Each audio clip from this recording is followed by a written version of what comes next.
Welcome to the stage where hearts unfold in the morning glow, stories untold. Let's play with words, a masterpiece of art where dialogues bloom, igniting every heart. Let's dive into the ocean of thoughts where waves of healing gently salt. Let's paint with words, a masterpiece of art where dialogues bloom, igniting every heart. Let's dive into the ocean of thoughts where waves of healing gently sought. Together we'll mend, stitch by stitch in the morning glow. Let's make the switch. A symphony of voices, harmonizing the air, echoing truth, banishing despair. Let's sow seeds of unity, watch them grow in this garden of hope under the morning glow. Let's bridge the gaps, erase the line in the tapestry of hearts that love shine. With every word, a step we take towards a brighter dawn for all our sake. Welcome to the morning glow, where dreams take flight in this realm of possibilities. Let's unite, together we stand, hand in hand, healing the nation across the land.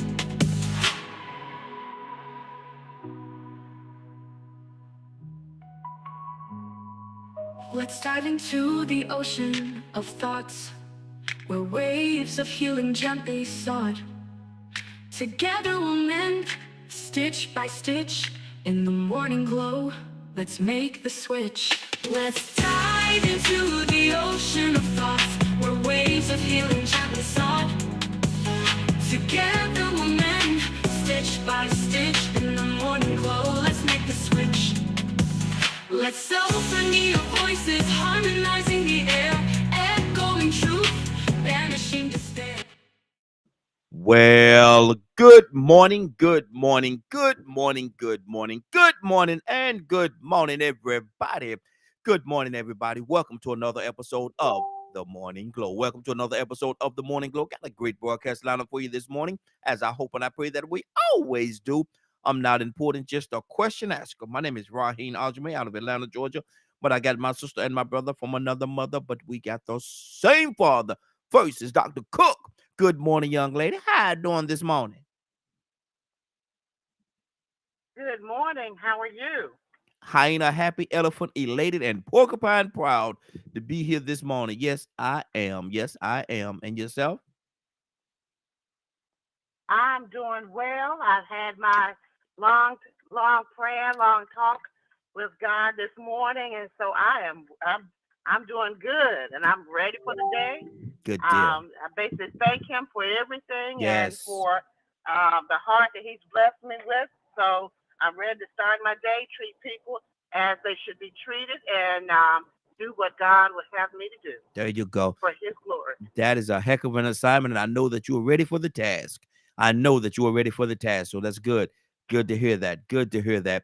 Now let's keep this energy level going. Watch this. To Salt. Good morning, sir. How you doing this morning? Hey, good morning, Rahi. There you go. There you go.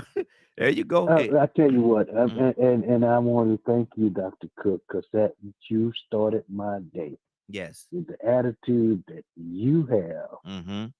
You kick-started my day, and I Yes. want to thank you. Appreciate you. Um, I want to thank you, oh Heavenly Father, for shining your light on me. God Almighty, boy, I hit that note there, boy. Dr. Cook, did I do it, Dr. Cook? Did I do it?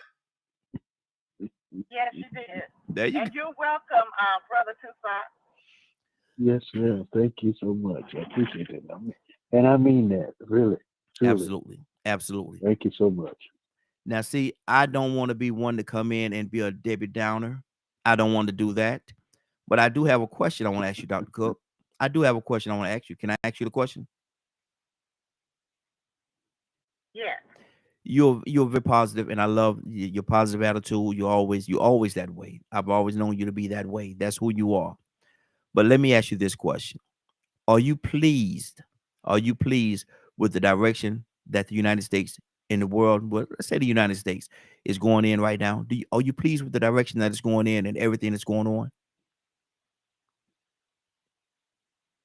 I am not, but you know what? This morning, I basically just asked God to continue to guide me Mm-hmm. and place me in a position to be able to assist others. I Mm-hmm. want Him to be seen and not me. Mm-hmm. So, basically, all we can do is pray, and we can do our part Yeah. as a Yeah. child of the Most High. Mm-hmm. Do what we're supposed to do, about going out reaching people and teaching them and talking to them about who God is. Mm-hmm. And Mm-hmm. so I believe Reverend Darrell put out a video, Mm-hmm. and I had an opportunity to listen to that video. It was about was about a lady who, as a child, her mother sold her, um, sold her to her pimp. And I just had an opportunity to listen to her. Mm-hmm. You can tell that the lady has a good heart. Mm-hmm. Her mother never showed her any type of love, and all she has been through has been selling her, her body for money or for another person, and she served time in prison because she got tired of it, and she just said she has never been shown love. Mm-hmm. So I'm planning to have a Bible study. Mm-hmm. My family has Bible study, and they asked me to do this next Bible study, and it's on the Good. Good. characteristics of a God-fearing leader, man Mm-hmm. and woman. Mm-hmm. So that, and we're going to talk about that particular video as well. So Mm-hmm. I just basically try to live as God would have me to live, Mm-hmm. and He is the being um, Yes. that is to be praised in all things. Mm-hmm. So Absolutely. that's the life I try to live every day. That's good. That's good.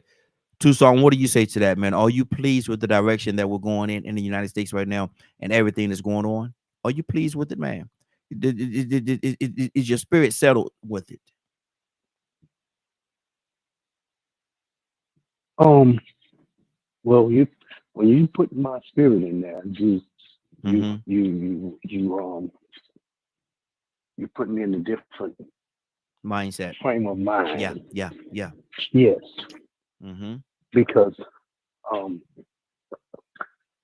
now the flesh may be tore up, Mm-hmm.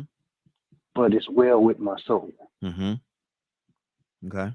Understand? Because um, when you was talking and Dr. Cook was talking, the first thing I thought about was Philippians 4 Mm-hmm. and 8. Finally, brethren, whatsoever things are true, whatsoever things are honest, whatsoever things are just, whatsoever things are pure, whatsoever things are lovely, whatsoever things are of good report, if there be any virtue, if there be any praise, Mm-hmm. think on these things. Mm-hmm. That's enough for me Mm-hmm. because I don't have time to waddle in America's mess. Mm-hmm. I don't have time for that. Mm-hmm. Is it How a in the world is it a can I mess? be so? Go ahead. Is it a mess? It's a mess. Mm-hmm. I mean, it's a mess depending on how you look at it. Because I'm just, I can be disturbed because if I look at it, I'm really confused Mm-hmm. of how you and I and others can hear the same people talking, and for the life of me, we don't hear the same thing. Mm-hmm. Yeah. That's disturbing. Mm-hmm. That's disturbing to hear some people talk and you hear arrogance and pride and stupidity Mm-hmm. to me, Mm-hmm. and they directing people that are experienced in their profession Mm-hmm. and they're giving them instructions out of an ignorance. Mhm. And they expectations, they set standards high when their standards are low. Come on. Come on. Yeah, their standards low. Mm-hmm. How can you tell people stuff that you have never done and you make it sound good and you blame other folks that are not in any, have no say so because you don't even acknowledge them, but Mm-hmm. it's their fault. Yeah. So let me, so in order for me to be optimistic, I guess, Mm-hmm. I have to set my mind on something else Yeah. because it's just crazy to me. It's Mm-hmm. just crazy. From, and I'm gonna say it, and I hate to get into it, but because you asked me, from the president down to every cabinet member that he has, is so much unprofessionalism. Mm-hmm. They have no clue. The teacher, the educational director, or however what her assignment is, she don't have a clue. The one that's over the medical field, he don't have a Mm-hmm. clue. Yeah. The military guy, I call him, he don't have a clue. Mm-hmm. The president, a good businessman, you say, he don't have a clue. Because if you're gonna take charge, you are responsible. And you got to acknowledge that I'm responsible for everything that goes on. And if it needs to be fixed, I'm gonna fix it. Don't blame somebody else. So Mm-hmm. I'm troubled about it physically, but when I think about it, our job is to be steadfast, Mm-hmm. unmovable, Mm-hmm. always abounding. I got work to do. I ain't got Yes. time to worry about 4 years. Mm-hmm. I done lived 4 years many times Mm-hmm. and over. So I just wait 4 years. Maybe another dummy will come along because we got almost 3 years, a little bit more than 3 years to watch a bunch of foolishness. And I'm just waiting for the dust to settle. Mm-hmm. Mm-hmm. Wow. Wow. Badger, good morning. How you doing this morning? It is a beautiful and blessed morning. Yes, it is. Yes, it is. Badger, are you pleased with the direction that the United States of America is going in right now? Is your spirit settled with where it's going and how it's being handled? And it, if I let it get to me, it's really heavy. Um, it's like we were having a huge conversation in a Zoom meeting yesterday and talking about education and the recent like meeting that Trump had with all the military people and the comments he made. Our current House and Senate representatives and breaking down of the bills and stuff. And like, there was like at least half the people that are like, why is everyone blaming Trump and not the people in the House and Senate? Why is everyone blaming Biden when Biden was president and not the House and Senate? And so on and so on. So it's really crazy when you actually sit back and look at the way our country currently is. You know, if you don't have an exact belief as another person does, they're willing to shoot you nowadays, um, or try to condemn you and all kinds of stuff. Be it political party or God, Jesus. Um, it's and I don't quite know the verbiage. Mm-hmm. Aside from what I've had some people tell me the verbiage is, because it ain't Mm-hmm. polite.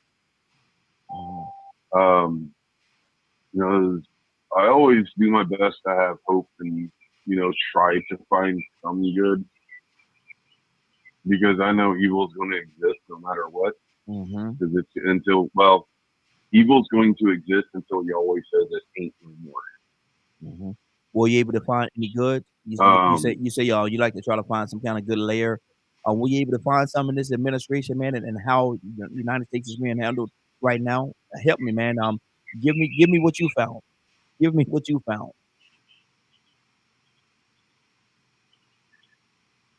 I am still having a hard time with this one, Mm-hmm. with this administration. Yeah. Yeah. Like, I just am. Like, Mm-hmm. between tariffs, illusion, propaganda is worse than it ever has been. This administration and just the way they're running things, and now I think our government's shut down too, and they're not wanting to pay employees. Yep. Yep. I don't know if that's got fixed since this morning.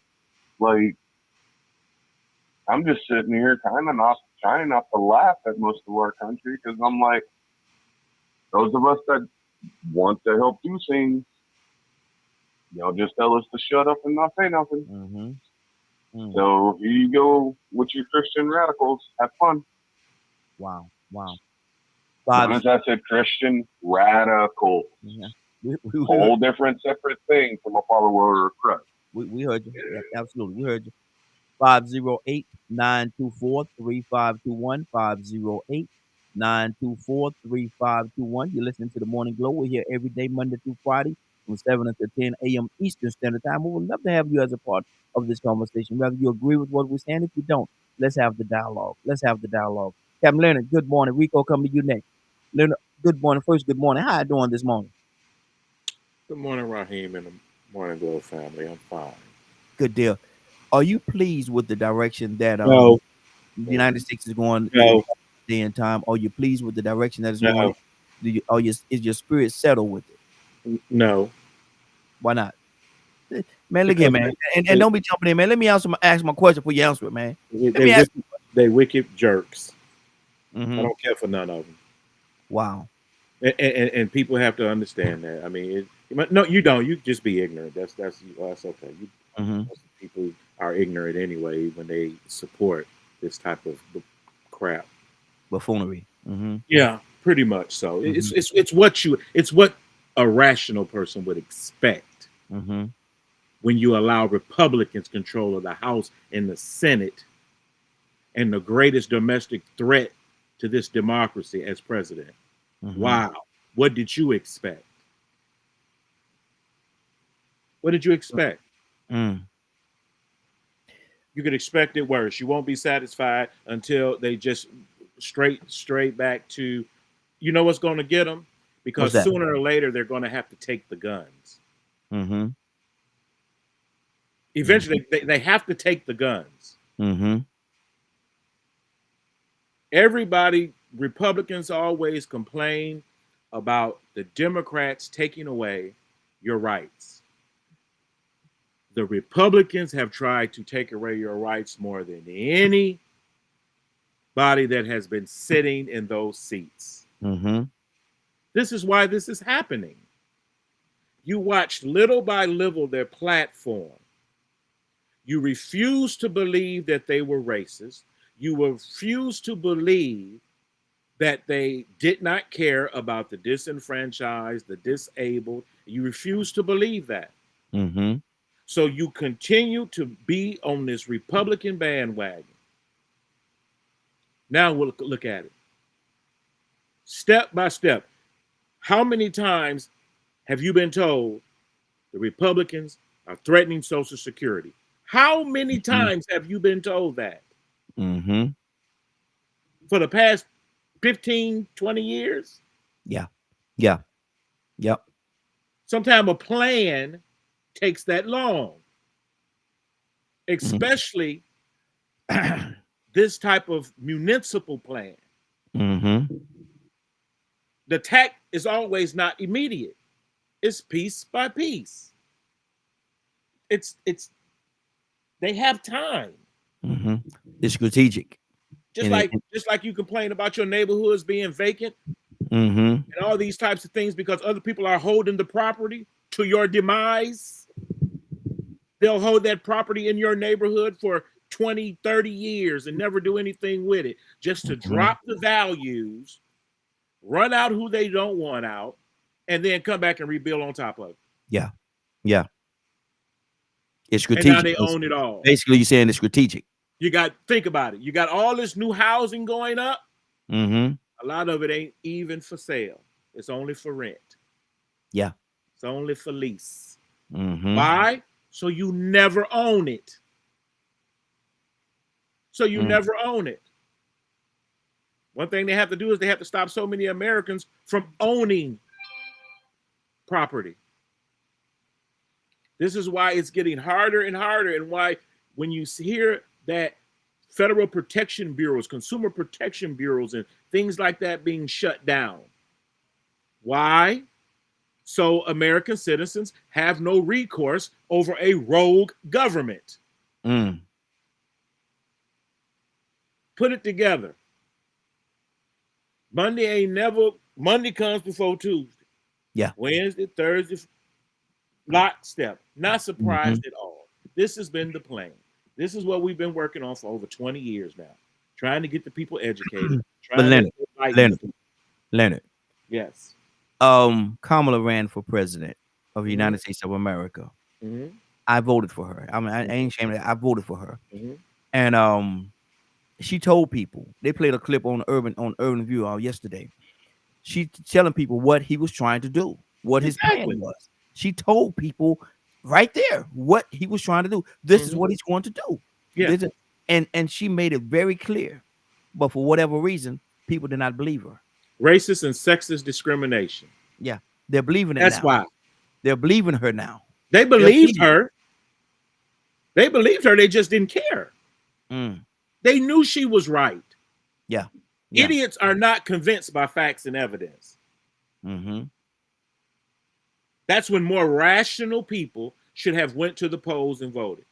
Mm-hmm. I don't care if you took a day off from work. Voting is worth that much. Yeah. Mm-hmm. We have to understand, to strengthen our democracy is not where it needs to be. Mm-hmm. The fight has never been over. You just been hiding. You just ain't been doing nothing. That's why you don't know nothing. Scared to come out the doggone house.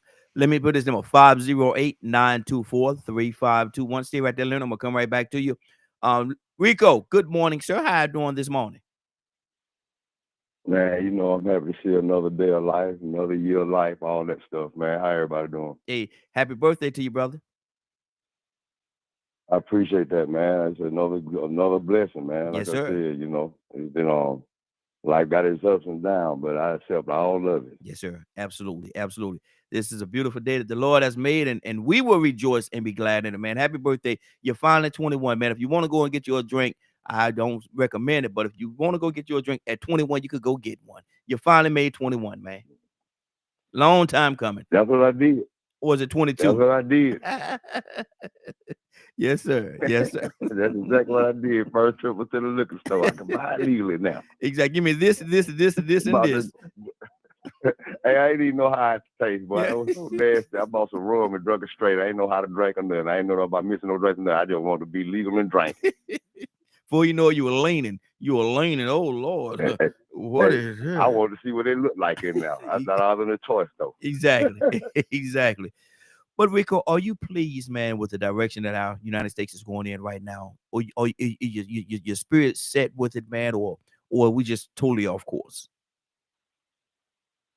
I'm beyond how I feel. Mm-hmm. I'm beyond my opinion. And I just want to know how we going to protest. Yeah. Come on. How we going to organize and protest. Mm-hmm. We do all this talking. This man talking about using the military in our communities Mm-hmm. and having the citizens for them to train on. Mm-hmm. Yeah.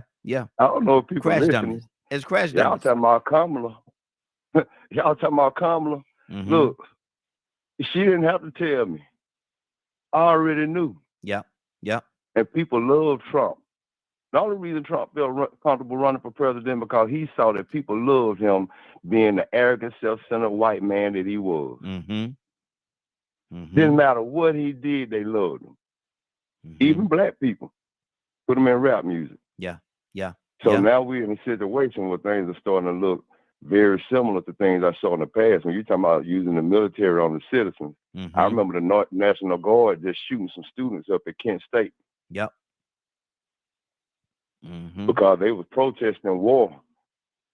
I wasn't even born then.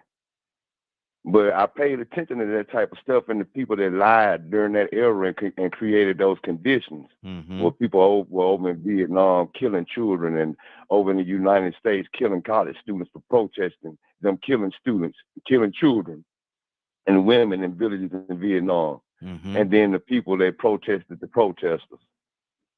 You're anti-democracy. You're anti-USA. Playing that game, that political game. I see a lot of similarities.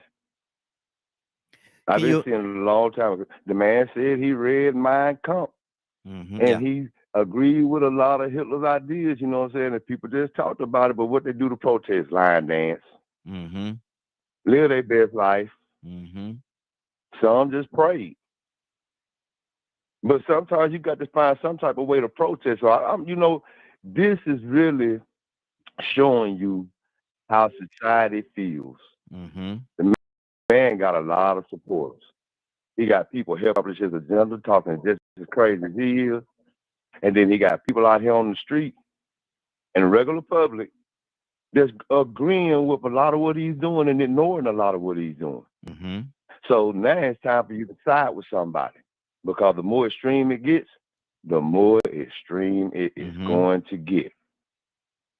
Exactly. We can scream and holler all day. There's gonna be some women gonna come on here later on, gonna be screaming and hollering. When the last time you've been to a gun range? You might need to do a little bit more than praying. These folks tripping. Yeah. If you know your history and you know how Nixon was, H.W. Bush and Kissinger, how they lied to continue just killing and destroying, and felt like it was cool to treat people as numbers, and then you saw how they turned on their own people just to shut them down, or the LBJ was included too, to teach them a lesson, to make them bag down. But somehow something changed it. The vote did have a lot to do with it. In comes Jimmy Carter, most peaceful president that I ever heard of in history. Yep. That's how messed up it was. It took something like that to make people say, man, give peace a chance.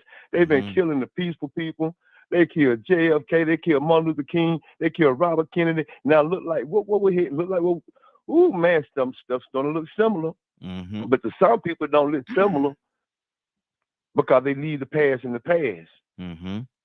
So they never seen anything like this because they never heard of anything like this. If they heard of anything like this, it still don't look similar because they didn't research or dig deep enough, or maybe they didn't put themselves in the shoes of those people that was going through what they were going through back then.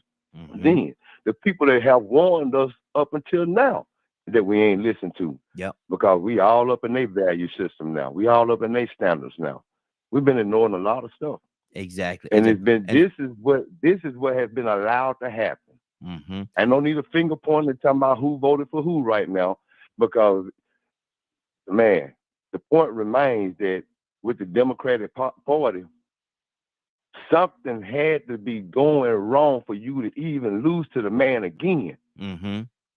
After he acted up the first time, how you dropped the ball. Sometimes you got to self-reflect. How you got how we finna protest? I'm linking up with like-minded people that's ready to do some wild things if they're ready to do if some wild things go down. I'm across the board, but I don't want nothing to happen, but I got my head on a swivel. Just in case. Because when Trump got elected the first time, man, they was out here doing some real low-down things. There's some people made headlines and they was on the wrong end of that thing just because Obama got elected. I don't know if y'all remember. So, man, this is a different time. It's even more extreme now, and he blatant with it. Good deal. How you gonna protest? Exactly. Let me go to Tucson, and it was brought up that the troops are going, and he said he gonna put the troops in the communities and let them practice. So basically, what So what what you gonna do? yeah, exactly. So what exactly the I know what it means, but I'm for the sake of the conversation. What are we going to do? And what does he mean practice? Is it going to be to the point where if you get out of your house and get in your car, troops gonna be right there to meet you. Where you going? Oh, I'm going to the grocery store get some eggs. Okay, here. Give you this note. Like you're in school, give you a note to go to the hallway, to go to the grocery store to get some eggs. Is it gonna be to that extreme, or what exactly is he talking about, man? Is they gonna be shooting people down in the street? What is that? What is this practice they're talking about, Toussaint? And how did we get here? We I think we did. I don't know, Raheem. I know we here, Mm-hmm. Mm-hmm. and you want and the only thing that you can come up with is where them fans at. Yeah. You finna find out. Mm-hmm. You know them boots on the ground you've been talking about. Yeah. You Yeah. better put them there. Mm-hmm. But it ain't them boots that you talking about. Yeah. It's some Exactly. different type of combat boots, Mm-hmm. and you finna see if you don't wake up. Mm-hmm. You can act silly if you want to, but Mm-hmm. life done just got real, and you better be ready for it before it get there, Even if 'cause you it's even if coming. you sleep, Toussaint, truth of the matter, even if you sleep, man, this right here, what's going on right now, have to be a nightmare even in your sleep. Wake up. It have to be a nightmare Well, even in your wake up. sleep, man. Yeah, and here's the kicker part. I have two sons in the military, two of Mm-hmm. them, Yeah. the oldest and the youngest, Mm-hmm. two of them. Mm-hmm. Now, I listened to the one that's, what is his title? What is his secretary? What is it? What is his title? Head The guy that he thinks that because they're not shaved and they got a little fat around the midsection, they're not qualified. head dummy. What is Head dummy. look, What is he, Leonard? What is he, Leonard? You know about that stuff. Leonard, you what there? is his title? Secretary of Defense? I call him head dummy.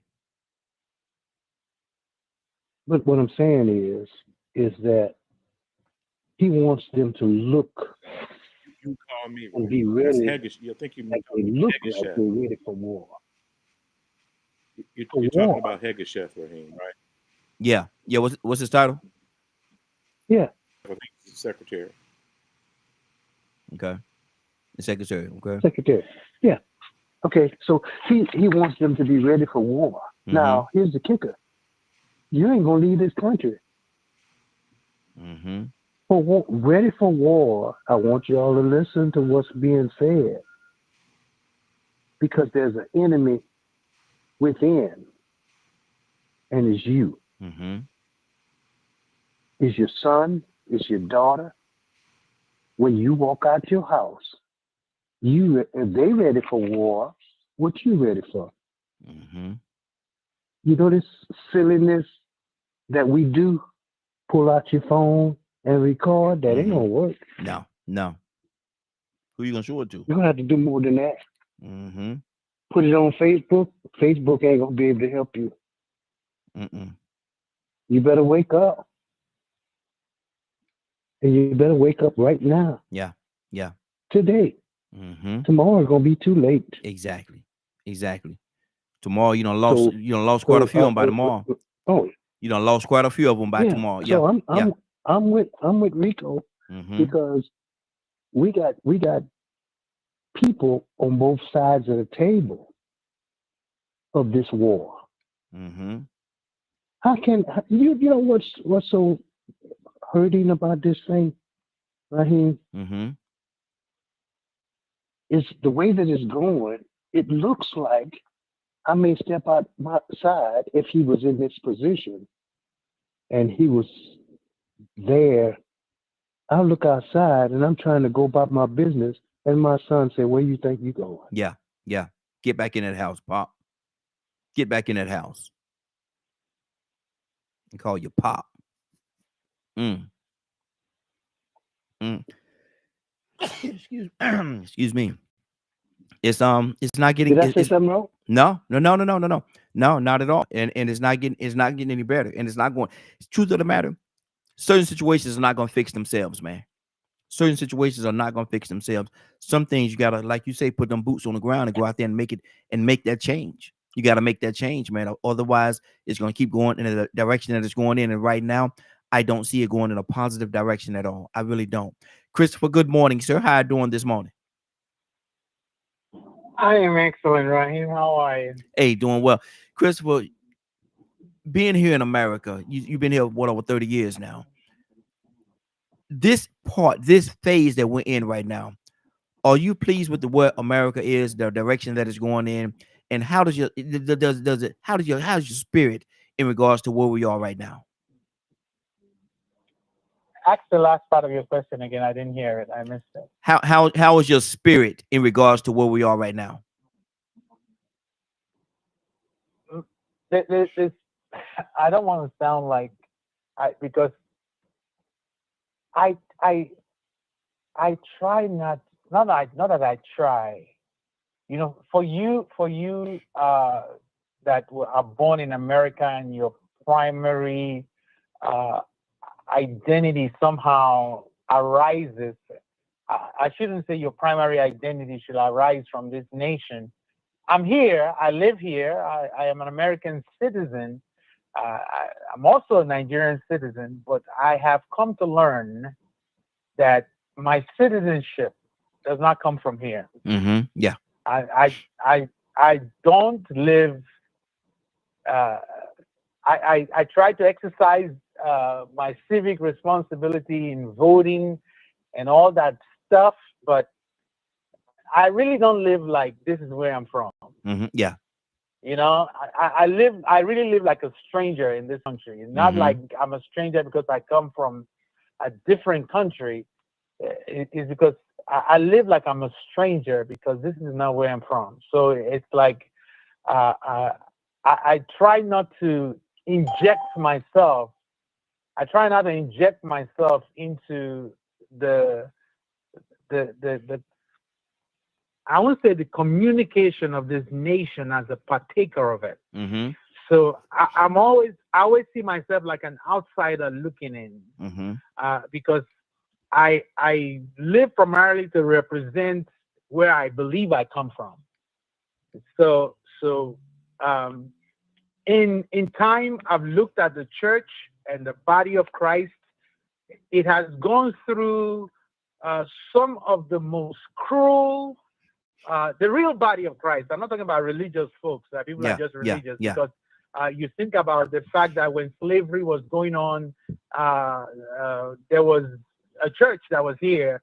There were people that went to church on Sunday and went out and treated other human beings like they're nothing on Monday. That whole dynamic is still going on about people that claim to be religious, but yet the life of Christ is far from their thinking. Yes. So for me, that's where I've chosen to live from, and so my posture in America is that I can live here. Mm-hmm. God, if you give, as long as I have grace from you, I can live here. I can live here and not be poisoned by the communication that's being spewed out right now. I refuse to partake of it. Raheem, in the sense that I will not sit down and listen. You know, it's like I can hear it in passing, but I'll not feed myself with this stuff that's being spewed out on a constant basis. Because no matter how you look at it, whether you are against it or for it, if you sit down every day and you hear what what is being said, I'm telling you, it's like me drinking arsenic and thinking it's not going to kill me. Mm-hmm. It's going to affect me. It's going to take me to a place that I don't want to go. I'm going to say something about the president and all his people, and I'm going to speak death. Mm-hmm. I don't want to speak death over America. I don't, you know. So my posture is that I want to be in a position I can speak life over her. I can be an intercessor for her because I can pray that we will survive this 4 years and come out a people that have risen out of this darkness. You know, the Bible says God who commands light to shine out of darkness. Mm-hmm. It's dark, I agree, but there is a God who commands light to shine out of darkness. And when I wake up in the morning, I look to him. You know, I look to him. I don't listen to Fox. I don't listen to CNN. You say, well, how do you know what's going on in the world? People talk about it long enough. Yeah. People that are consuming, they talk about it long enough. So I want to hear what God is saying, Raheem. Okay. You know, is this a scary moment? Go ahead. Sorry. Is this a scary moment in America? For the people that America is their life, it is a scary moment.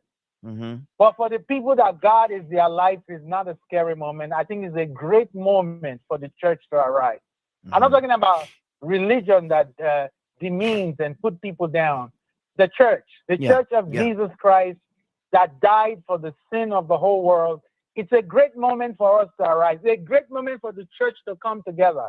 Mm-hmm. You know, and say we are part of something so much greater than ourselves. If a white man and a black man can stand up in this country, access the nature of God, and stand together and say, you know something, we're part of something that's bigger than our color.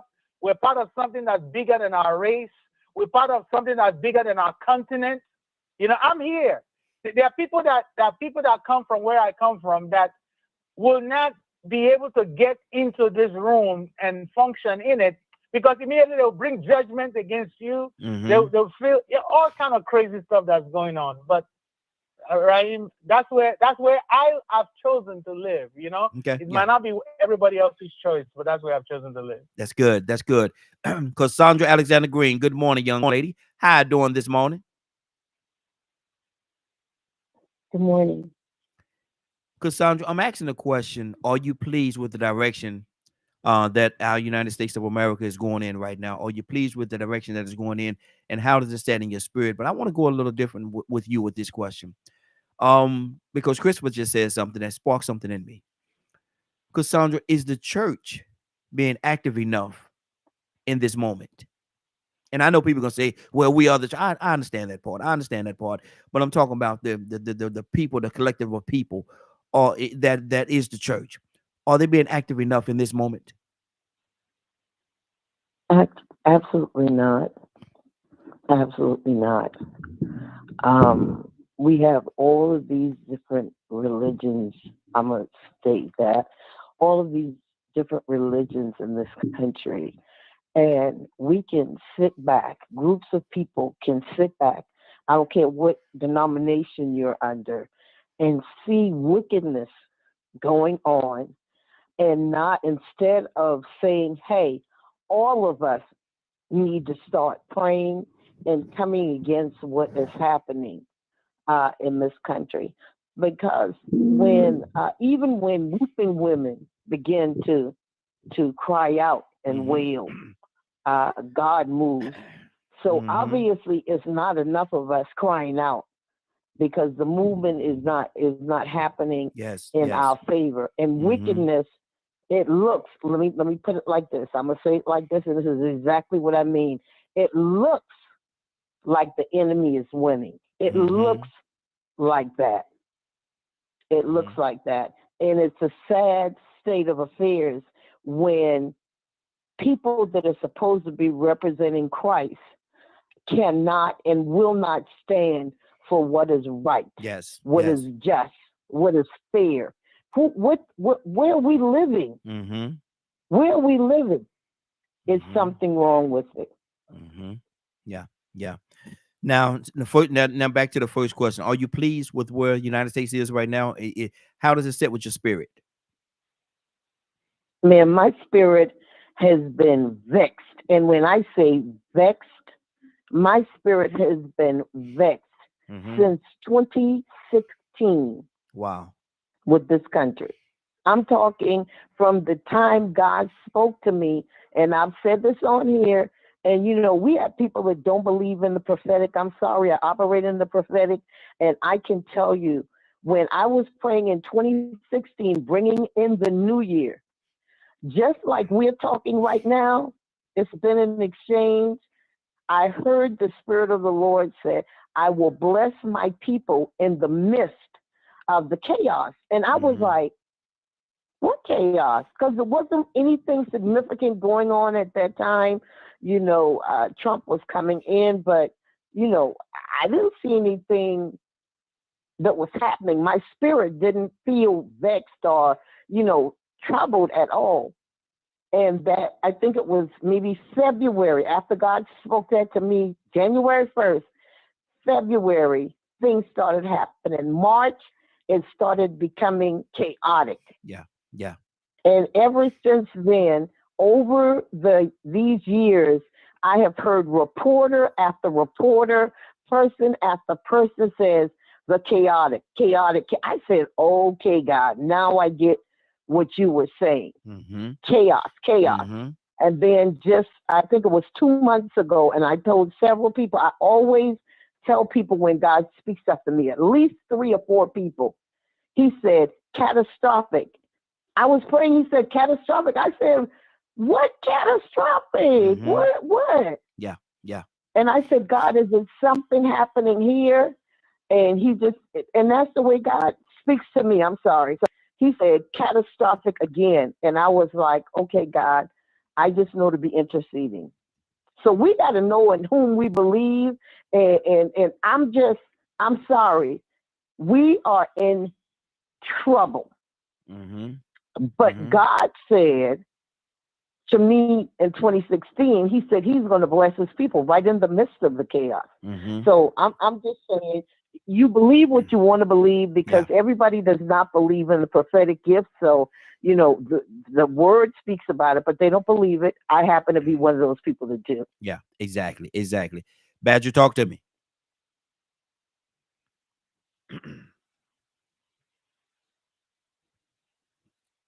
Badger, you there? Sorry, I was having to find the mute button. Which would you like me to cover, sir? Go with it. I just deal with the part. How does Badger? How does your spirit set with this thing, man? Is it set with it, or is it like Cassandra said, your spirit is vexed right now, man, or you confused? What's going on with you, Badger? How do you feel about this whole thing? You deal with it every day. I was confused for a while, and especially living here in Texas. You know, they're changing laws all the time, and it ain't really it ain't helping folks.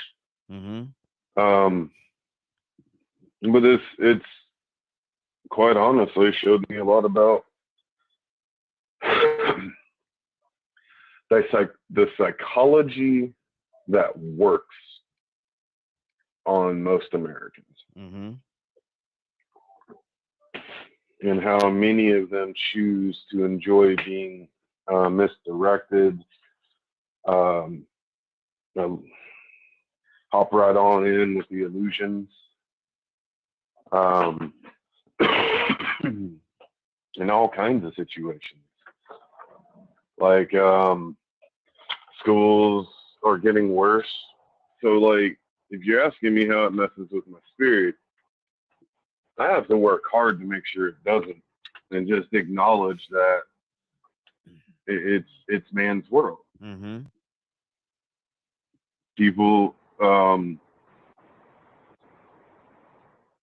most of the people would rather be a child of man over being a child of Yahweh. And I mean, the Bible talked about it. It gave us heads up that that's what we're dealing with. That's why Yeshua came down. That's why Yahweh did the Yeshua thing. And yet, here's like get out of the jail free card kind of situation. And look how many people will claim something, but when it comes to being accountable, no, it's his fault or her fault. it's the devil. The devil made me do it, or Trump made. Like it's so much blame game. Mm-hmm.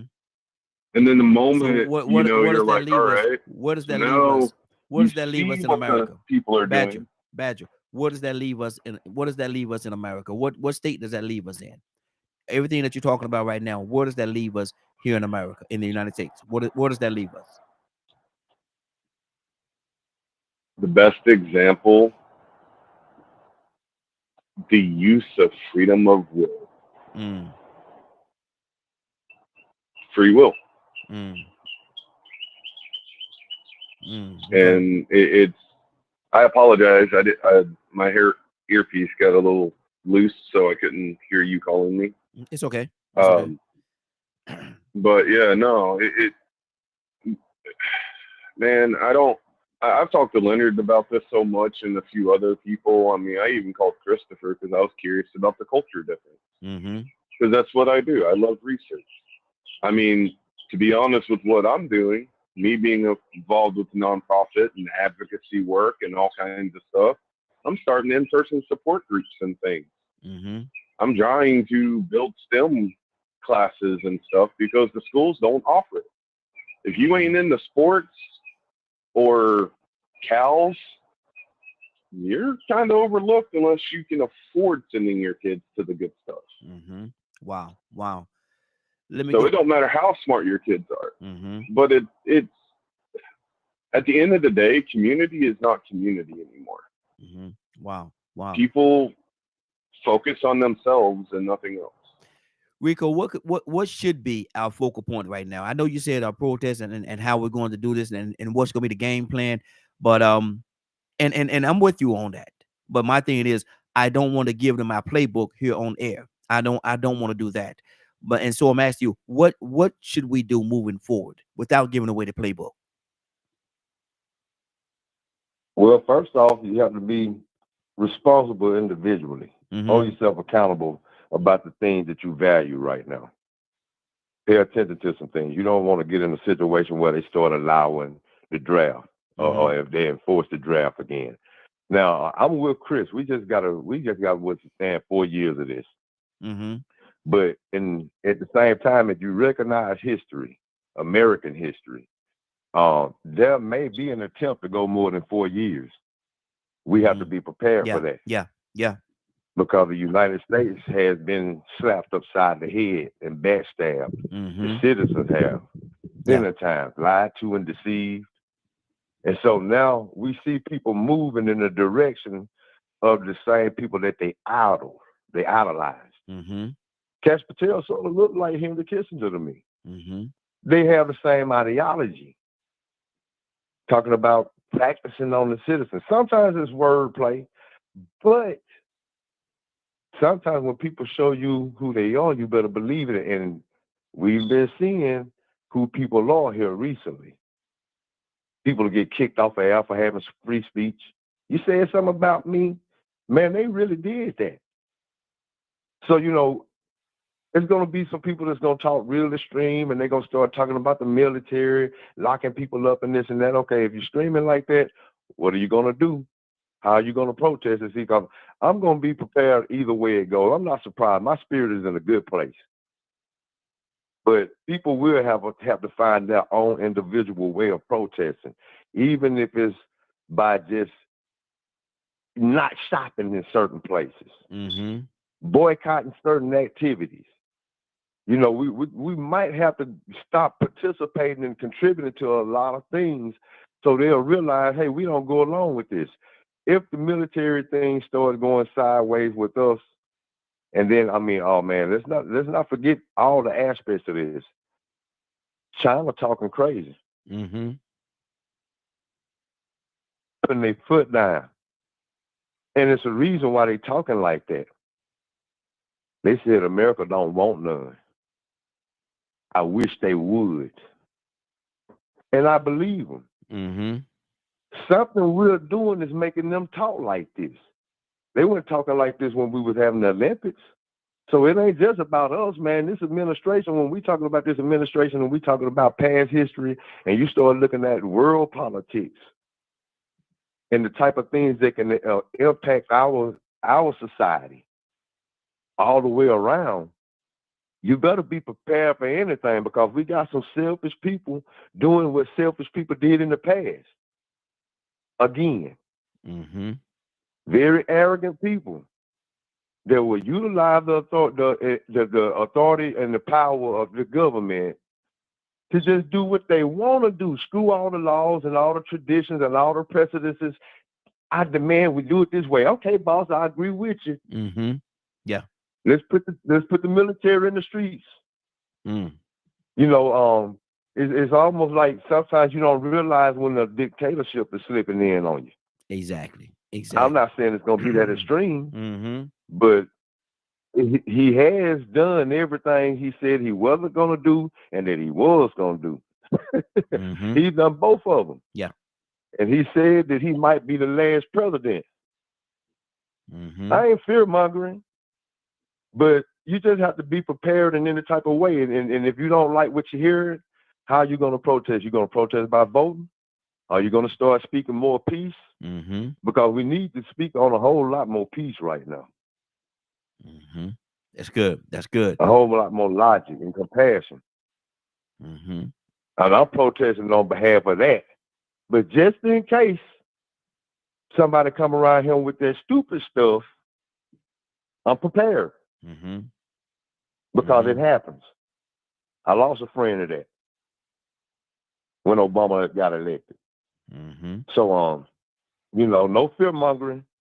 You know what I'm saying? But I feel like if the military was to get turned against us, people like Donald's son would be like, hey man, I'm out of here. Yep. My daughter. I got my spirit is in a good place. I feel like people in this day and time, everybody ain't gonna take no orders from about no goofiness. They ain't supposed to put up with that mess. Exactly. Some of our military people gonna be like, hey man, I just came in here for the money anyway. I'm out. Lock me up. Yeah, exactly. Or let's fight. They're gonna do one or the other. Cassandra, is peacefulness at this stage, is peacefulness the way to go? As far as I'm concerned, no. I mean, I don't know. I'm gonna go back to religious people. I don't know, because passiveness is not always the way for Christians. I'm sorry. I read my Bible, and I don't see where passiveness was the call of the day every time for every situation.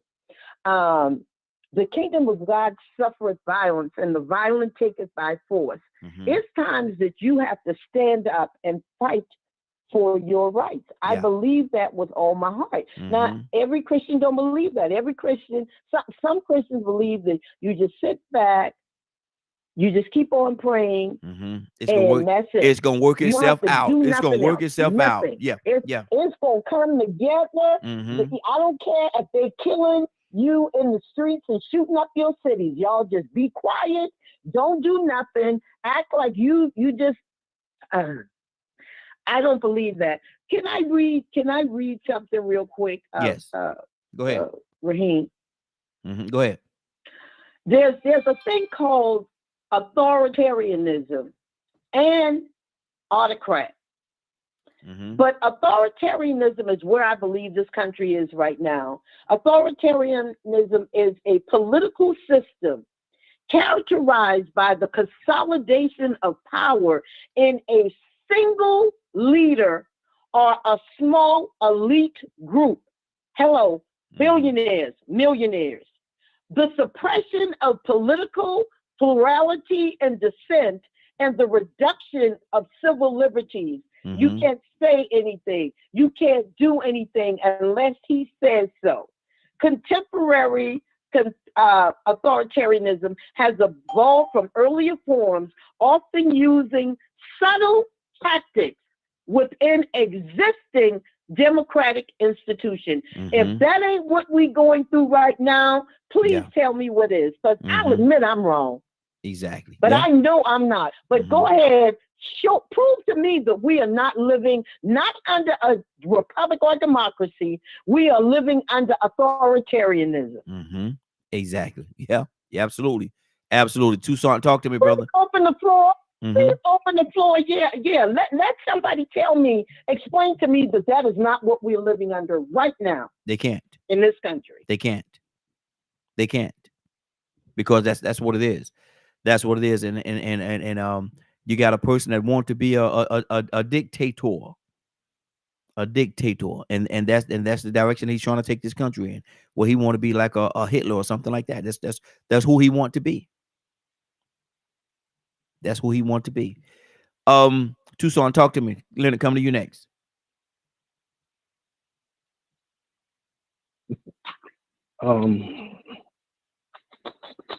And Caesar said, Cassandra, we have always, lady. We have always, lady.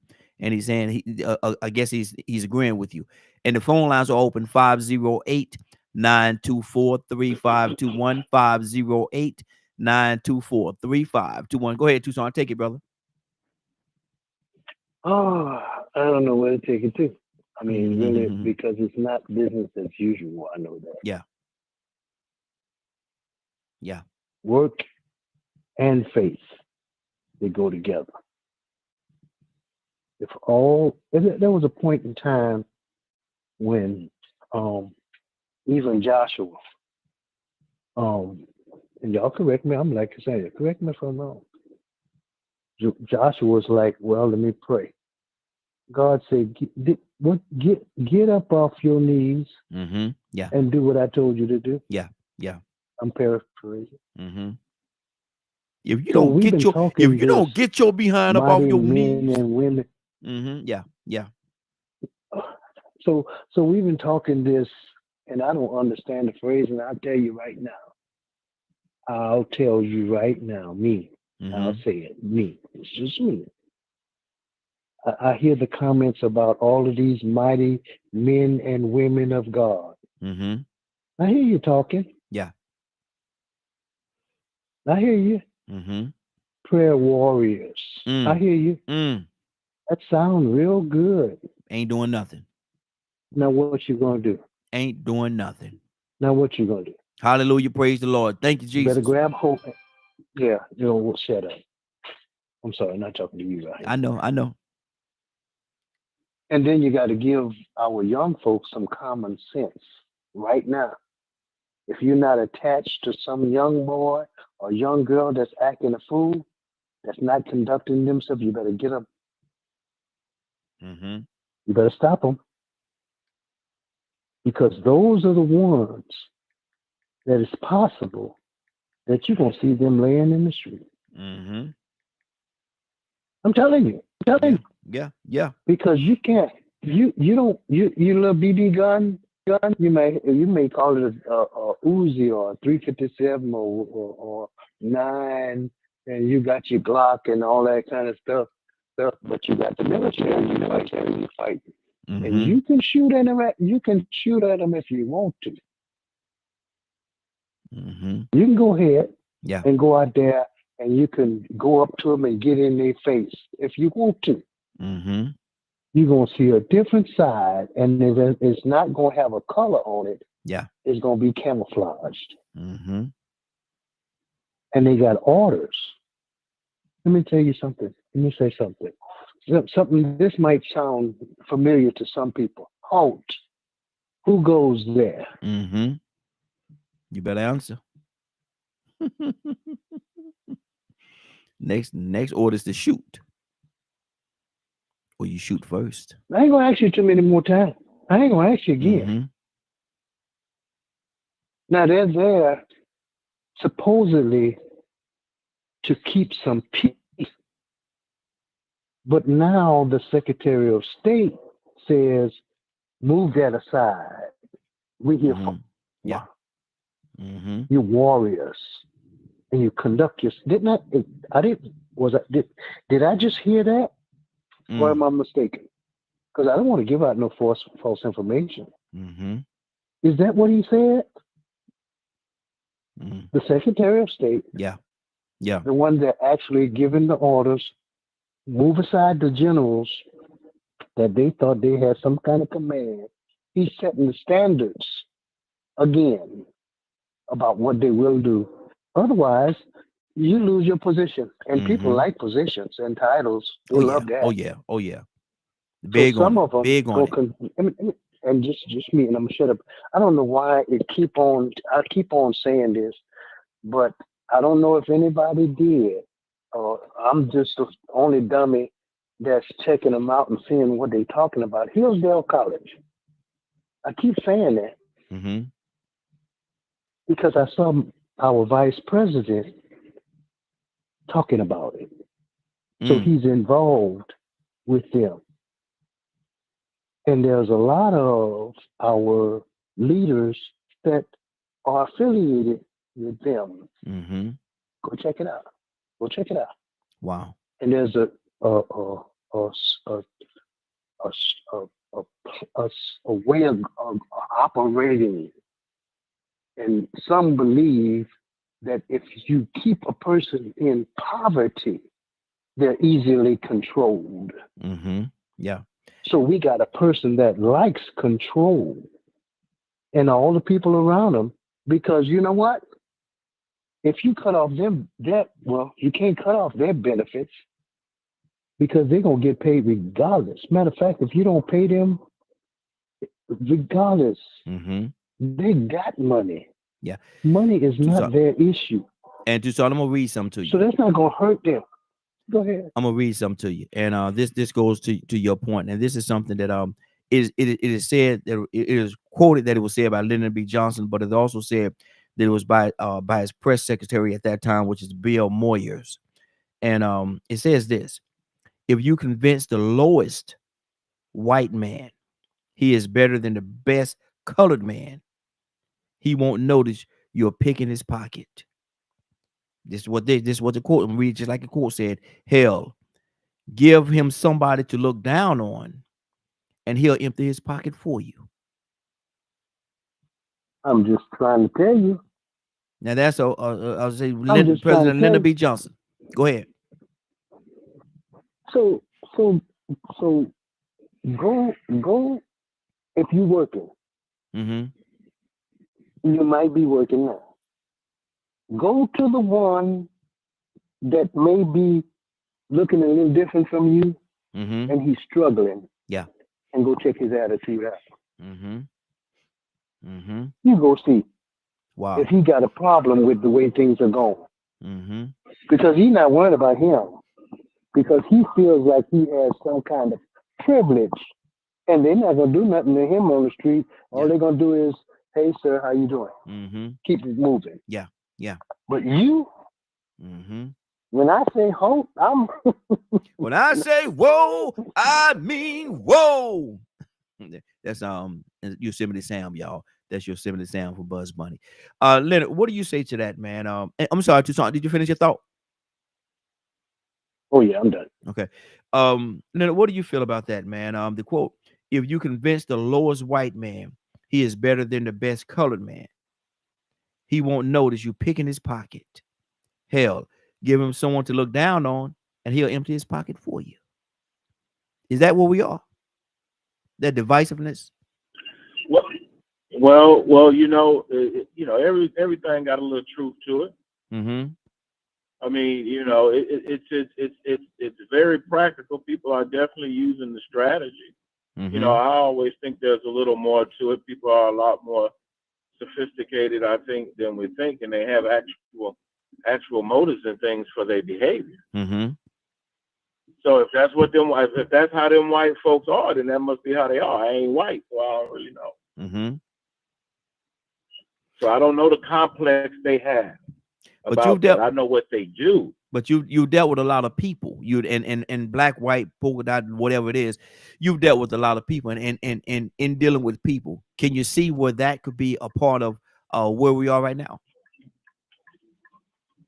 It's most definitely because racism is embedded in this government. Mm-hmm. You're not going to escape it. You're going to get it out. You're going to put it out. Mm-hmm. You're going to remove those and not allow those who believe a certain way to have a certain amount of power. Mm-hmm. A lot closer to what it towards the very beginning of Reconstruction, which was the number one failure. Mm-hmm. is it was not structured fairly. Yeah. And done very poorly. And it gave power still to slave masters. Yep. So they've still been using that power that they have the whole time. So then you come around in the late 60s, where Johnson was most influential in signing civil rights legislation. Also, you have to remember that Johnson was an educator. So despite the times, and if you read the works of Martin Luther King and their discussions and everything with Johnson or what have you, it's not that Johnson was just anti-racism. He understood that this place will be burned to the ground if we don't do something.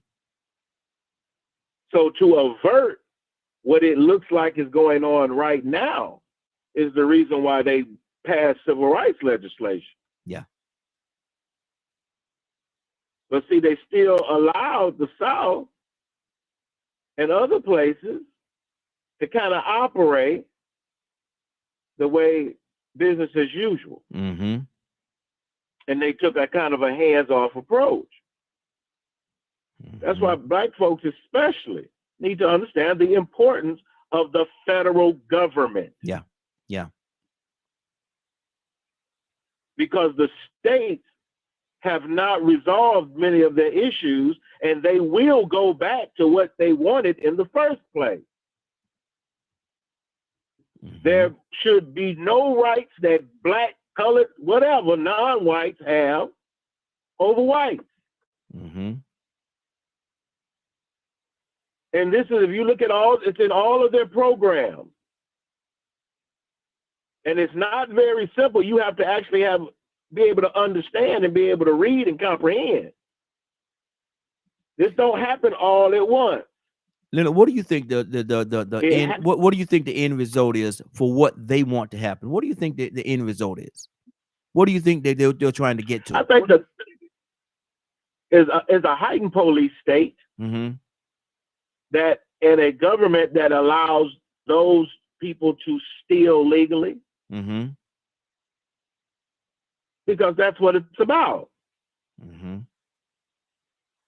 Certain people stay in control of all the money and have access to it.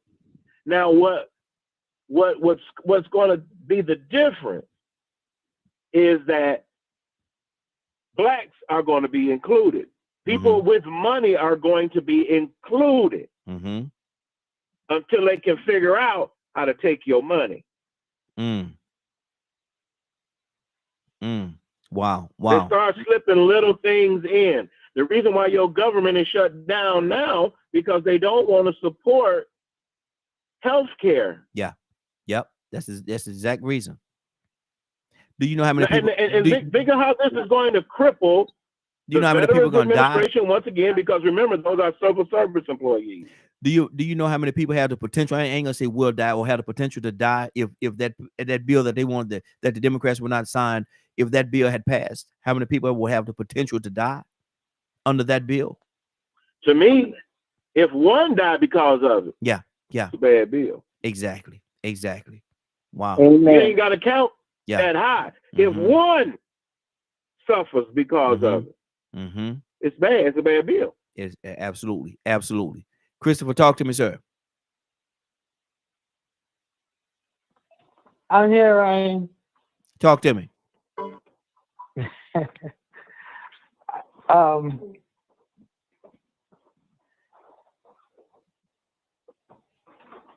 I believe strongly in my spirit, Ryan, that there are communications that will resurrect things that are in us that I might have laid dormant for a while.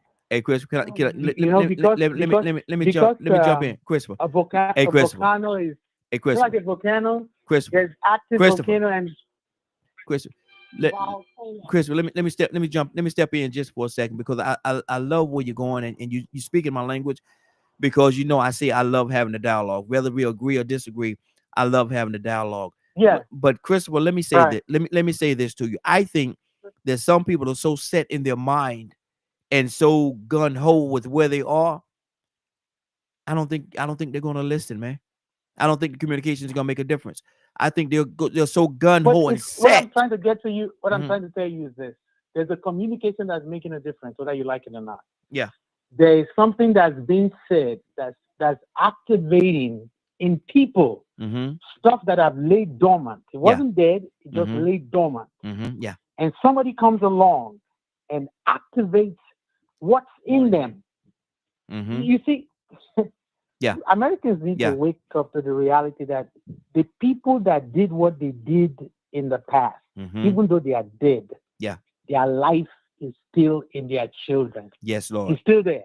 Yes. Dormant, Yes. it may be, but it's still there. Mm-hmm. You know, there's a scripture where the scripture said that Levi paid tithes in Mm-hmm. Abraham. Mm-hmm.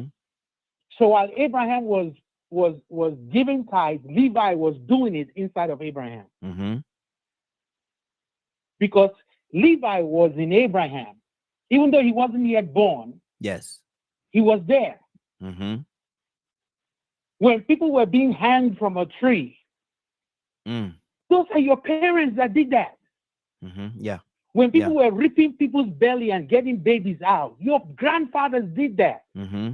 That dynamic, that element of life, if you don't understand that is inside of you, you can walk around here all lollygagging, as you say, Mm-hmm. but something is inside of you that can easily be activated. Mm-hmm. And the one that knows it is the devil himself. He knows what's in people. Mm-hmm. He knows what to say to this America that will activate both right and left. Mm-hmm. What's inside of us that we don't know it's there. Mm. That's what I'm saying. For Yeah. the church, this is a great moment. I understand that you want to hang me from a tree. I understand where you're getting that thought from. I understand the hatred that you have for me as a human being. I understand where it's coming from. You might not know why you want to kill me, but this is what your fathers did, and without Christ, you're going to do exactly what they did. Mm-hmm. Yes. You're going to do both sides. Mm-hmm. Both sides. Without Christ in us. So what I'm saying, that this is the great moment for the church to arise. Say, yes, we understand what this thing that's rising inside of you, that you just want to dominate and suppress and oppress everything that doesn't look like you. This is what you did in the past. This is what your fathers did. You know what Jesus said today? He said, you are like your father, the devil, Yes. and the deeds of your father you will do. Mm-hmm. You know, Mm-hmm. because he knew that this. You remember when he said, "There's so many things that come in my spirit." He said, "You fixing the sepulchres of the prophets that your fathers killed." Mm-hmm. So your fathers killed these prophets that you're trying to fix their sepulchres, but their graves. You're trying to paint but your fathers were the one that killed them. And that's a murdering spirit that was in your father to kill the prophets. It's still inside of you.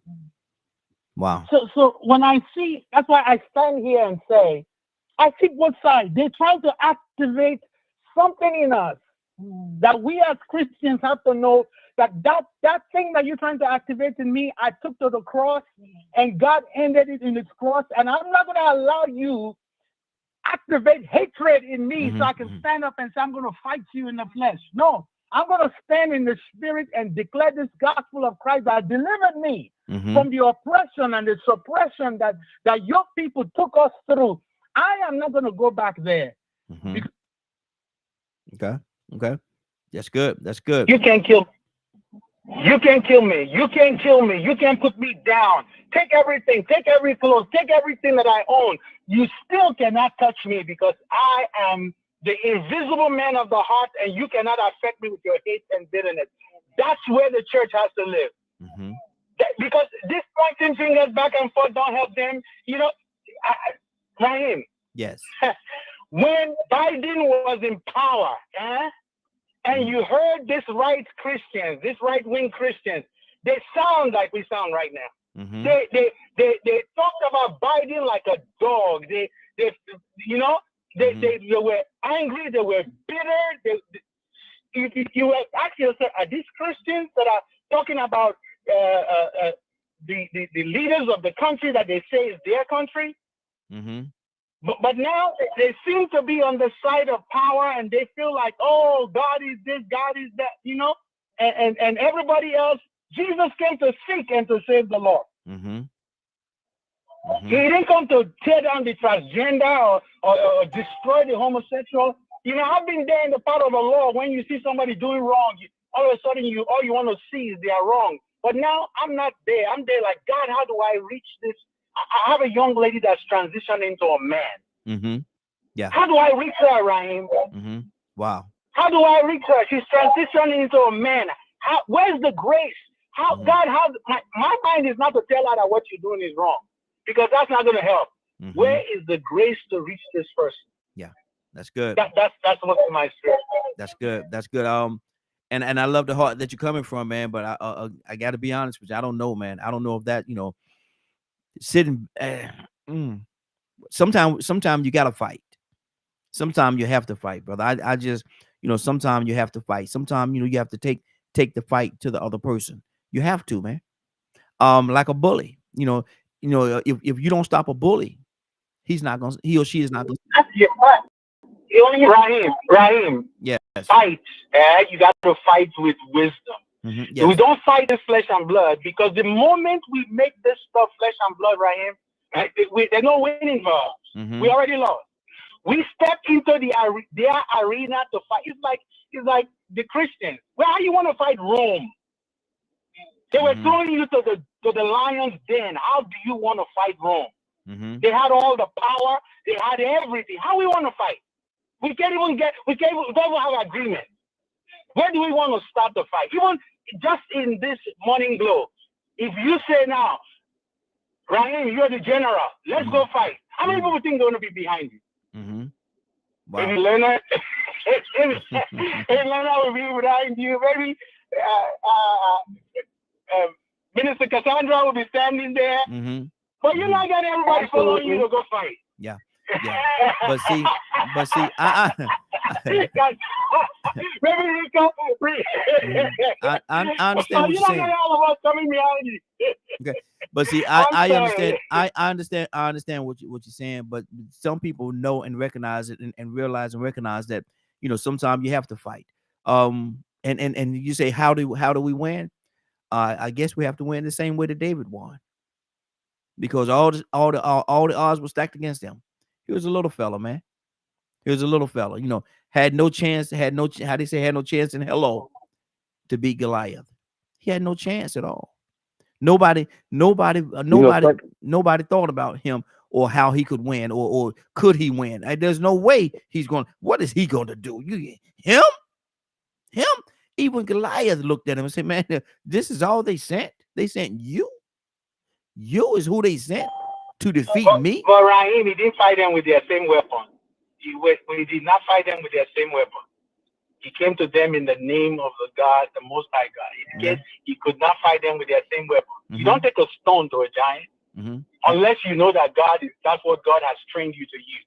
Okay. He did not use their weapons against them. When the king gave him the armor of the king, and he says, I didn't learn how to use this weapon. This is not the weapon I fight with. There is a weapon that we need to fight with, and not the same weapon they're fighting us with. Because when we come to war with their weapon, they win. Well, but if we access the weapon of the kingdom of God, we never lose. Do you think? And that's the weapon that we got to know what that is. The weapons of our warfare are not carnal, hey, Chris, but they are mighty through God to the pulling down of strongholds. Christopher, yeah, I understand what you're saying, but see, that's you just said it right there.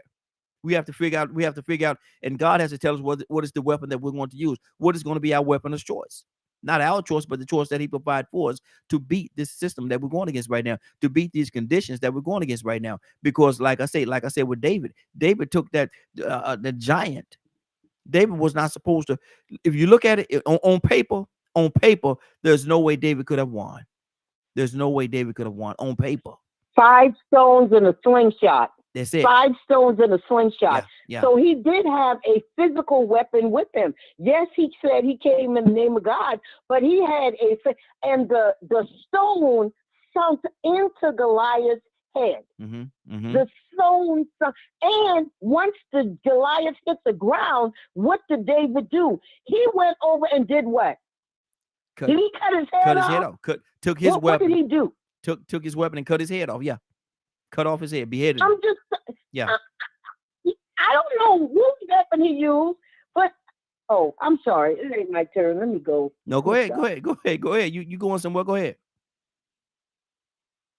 No, I'm just saying, can we, how many groups of people were killed in the Bible by God's command? I want y'all to go into there and take everybody out, including the cat and the dog. Everybody, children, women, everybody. How many times, count the wars that were fought? And the people say, well, in the New Testament, Jesus didn't do that. Jesus said, I didn't come to take away I didn't come to the change the law. law. He said, I came to fulfill Yeah. the law. Like, listen, man, come on. See, I don't know. Okay. I'm going to leave that alone. But what?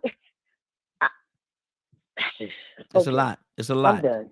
Badger, what's on your heart? Cap, coming to you next. I mean, and to me, that's one of the things that, like, some people are called to fight in different ways. Mm-hmm. You know, I've shared with y'all the way they were trying to teach me stuff growing up. You know, us poor whites had less privilege than those of other races because they had access to things. Then I got more into my Native American ancestry and learning how much you shouldn't trust the government.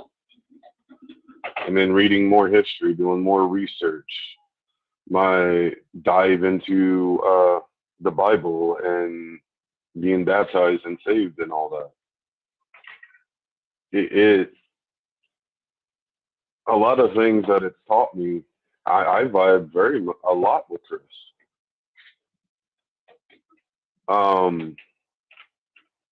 Because too many times throughout history, like, it's, you can almost say that, like, the whole civil rights movement was a type of rebellion against the system. Mm-hmm. And look at how that played out today. You know, there's comments that get made, you know, make it like it used to be or something along those lines. And you look at the entirety of American history, tell me honestly when it was great. At what time frame were they not killing, murdering something to some group of people, be it in our own country or in another country? All this war and fighting over minerals and money, corruption. I mean, even our own healthcare. You know, don't follow the natural route. It's of the devil, you know, because it's witchcraft. Here, take this medication that we make in a lab. And then you find, and then depending on your genetics and everything else, that's going to decide if it's going to pretty much wipe you out or not. Because depending on the person, it could hurt you a lot. Mm-hmm. Like, it could kill you.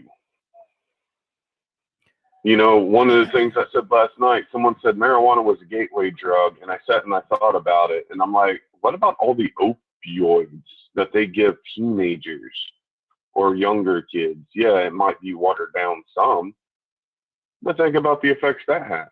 Mm-hmm. And then there's alcohol and all these other aspects of teaching and aggression. I mean,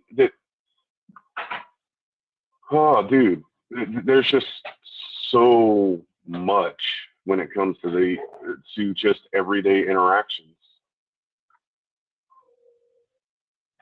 Mm-hmm. Wow, there's a lot going on. So well, yeah, and that's the thing that, like, why people fight in different ways. Mm-hmm. And we shouldn't be going around saying that this way is the better way and all that kind of stuff. some people take the approach that Yeshua took. Mm-hmm. You know, because I learned not to trust fear. I mean, I learned from my elders, don't trust the government. And I sat there and read about how Yeshua said to be cautious of the Pharisees. Mm-hmm.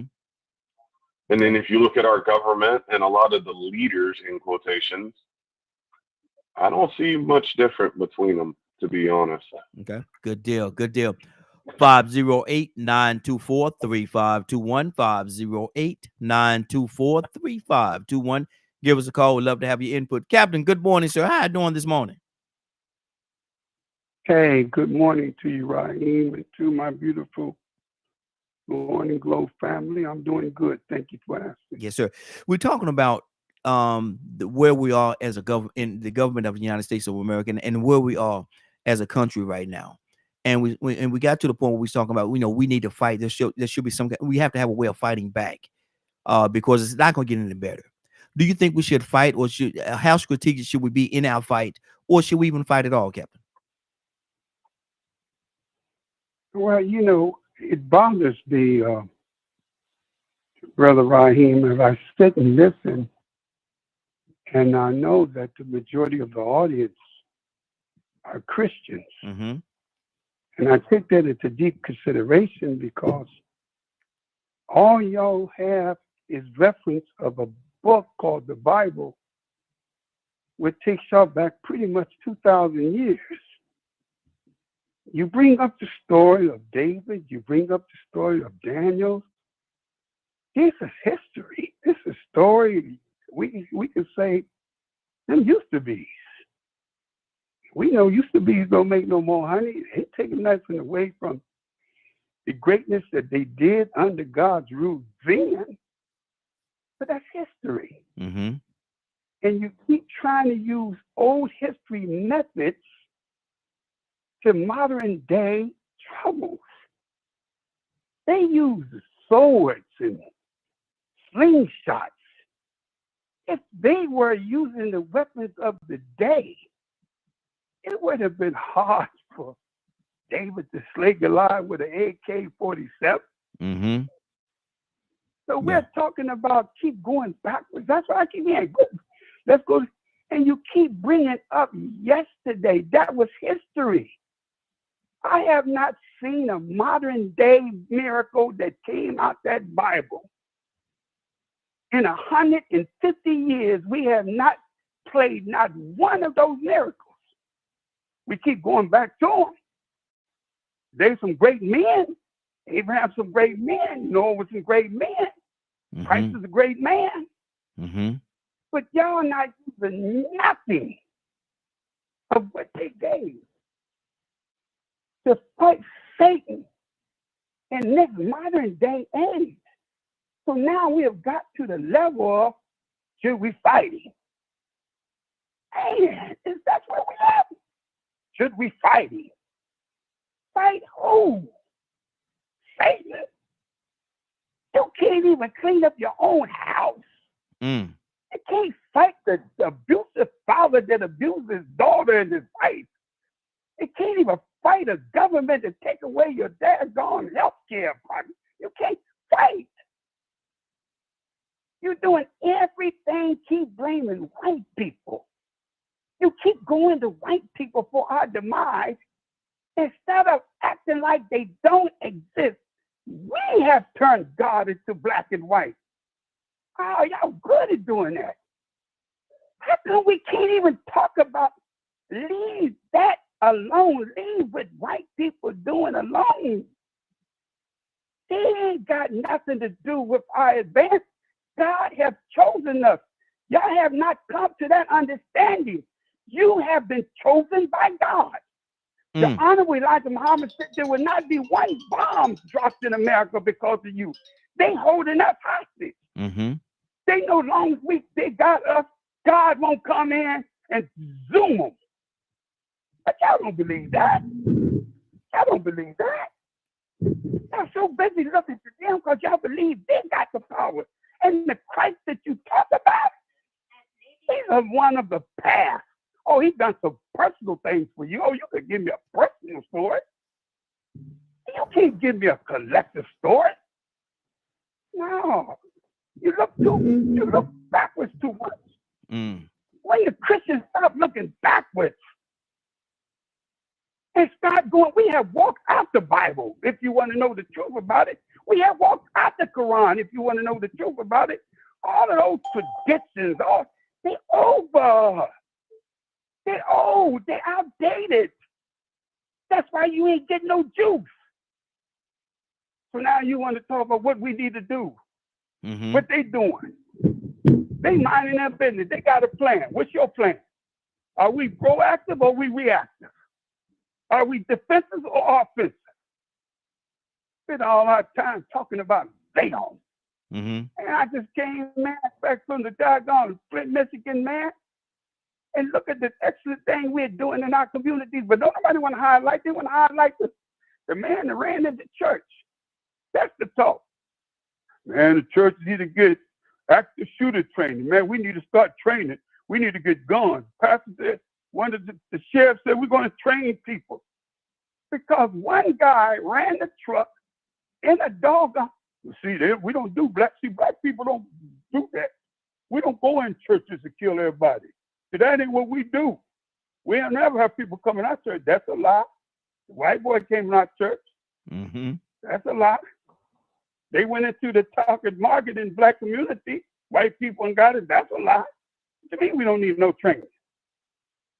We keep going backwards, family. I mean, God, people listen to us from other nations said, can't they make one foot in front of the other? Can't these black people go forward? Mm. They're so busy hopping on their past. My God.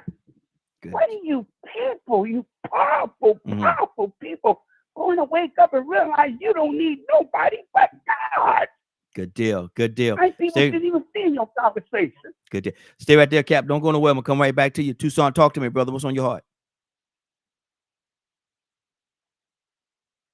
I would almost think that I'm not a dumb bumpkin with a big book that I just hold under my arm and say the Lord gonna do it. I would hope that. Chris said something that makes sense to me. You're gonna get enough of having enough. And what's inside you already is going to make you have some sense, or you're going to perish. It's already inside of you. You ain't going to have time to go find out what's in Genesis. You're not going to even have time to fall down on your knees. You can talk that noise if you want to. You can be Christian, Muslim, you can be an atheist. But you're going to have a change come. And it's going to help. And here's the thing. We don't prepare these young folks and catch them and say, hey, young man, young lady, come here. Oh, man, what you talking? Wait a minute. Look, just listen. You're going to have to spend some time. I'm talking about, now you can't wait till tomorrow. You don't have to wait. I know you're scared of them. But you're going to have to stop being scared of them. Yeah. Because you're raising them. That's your child. Yep. It might not be biological, but that's yours. And they're going to be beneficial to you or to your demise. Yep. Come on. If you're not careful. So you can talk about them with their pants hanging down. But one thing about them with their pants hanging down, they ain't scared. No. And if you're scared, you're going to need them. So I understand. Here's what I'm putting together. I hear you, Cap. I hear you, Chris. I hear you, Cassandra. I hear you, Leonard. I hear you, Rico, for sure. But we put these pieces together and stop discrediting what you don't agree with. See if you can put those things together so we can form what we need to do. Because if you got a strategy and I got a strategy and we don't strategize together, We're gonna be fighting each other. Yeah. Yeah. Talking about which one of our entities of holiness is better. I wish I would worry about that Mm-hmm. because I ain't gonna have time for it.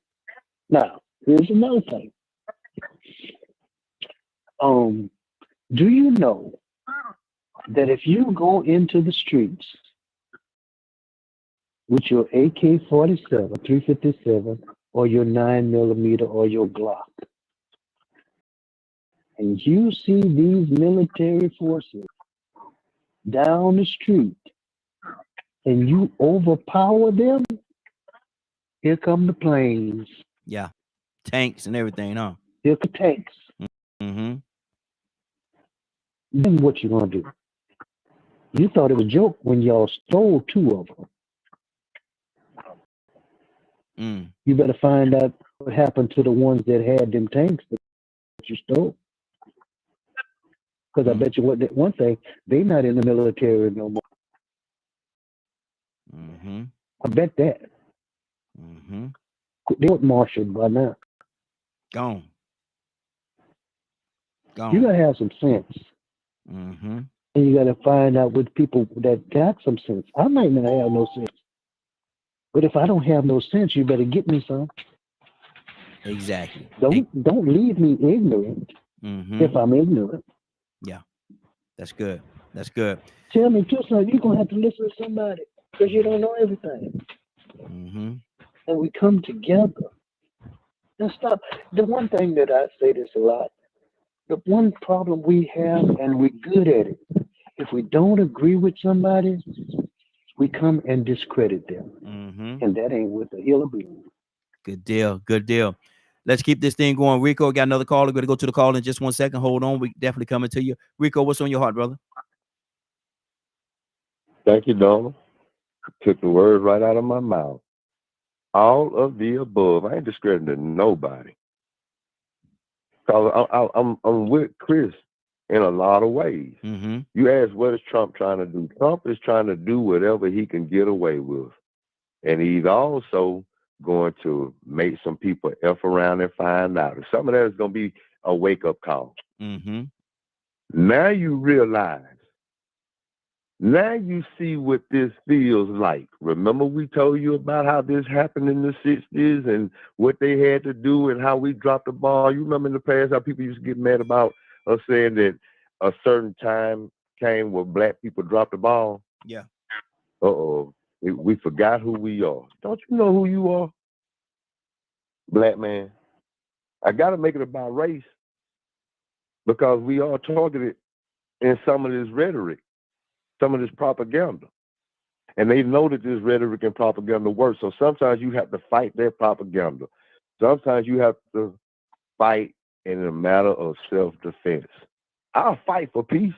I'll fight for my survival. I'll fight for righteousness. I will fight by any means that will counter the force that you come with.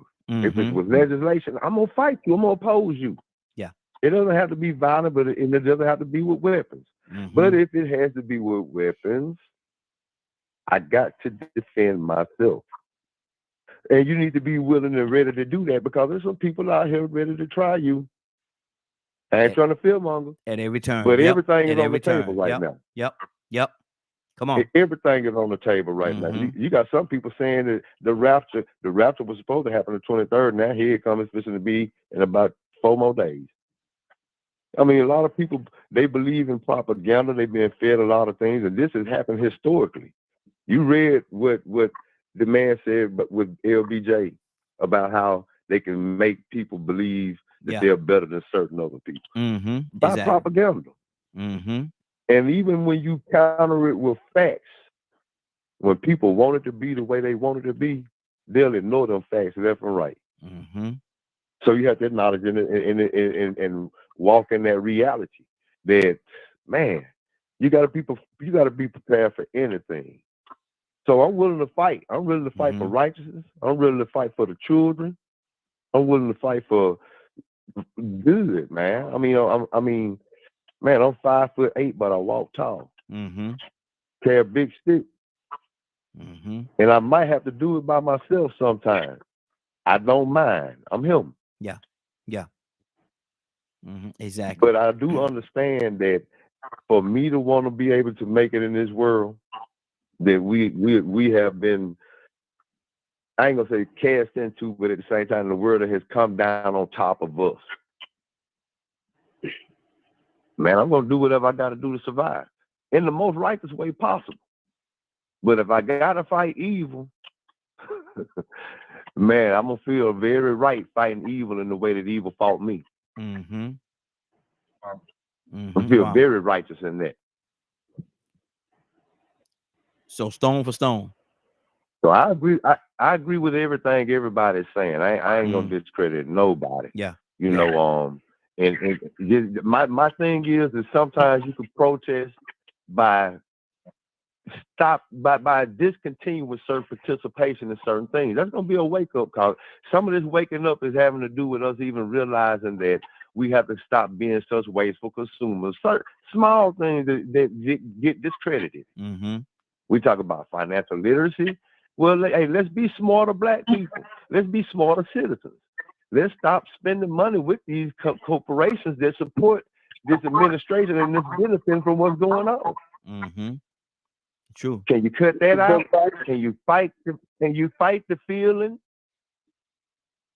Mm-hmm. Wow. To go Wow. out here and live your best life and help these people continue to stay rich and get more wealthy. At the same time, they support things that is totally against you. Mm-hmm. Good deal. Let me go to Bishop. Bishop, good morning, sir. How are you doing this morning? You talking to me? Bishop? Right. Hey, how you doing? Hey. Happy birthday, Bishop. Happy birthday, Bishop. Happy birthday. Happy birthday, my twin. How you doing, sir? Happy birthday to the both of you. How about that? Made it another year, man. Yeah. Yes, sir. Yes, sir. Trying to get Stanley in here. I think it's his birthday too. What you say?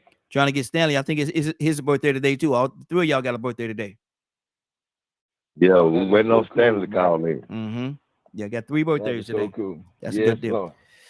Lord. Bishop, we're talking about are you pleased with this current situation that our country is in right now with the administration and what it's doing?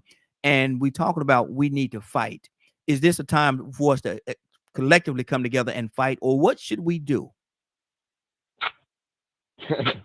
Well, I'm like Rico. He's 5'8", I'm 5'6", but I walk tall, and he carries a big stick, but I carry a gun. Hello, somebody. Wow. But seriously, man, yeah, it's time to fight. It's time for us to stand up and speak out. And, you know, listening to certain things and hearing how they're trying to push us back as a people. And it ain't, believe it or not, it ain't just a black thing.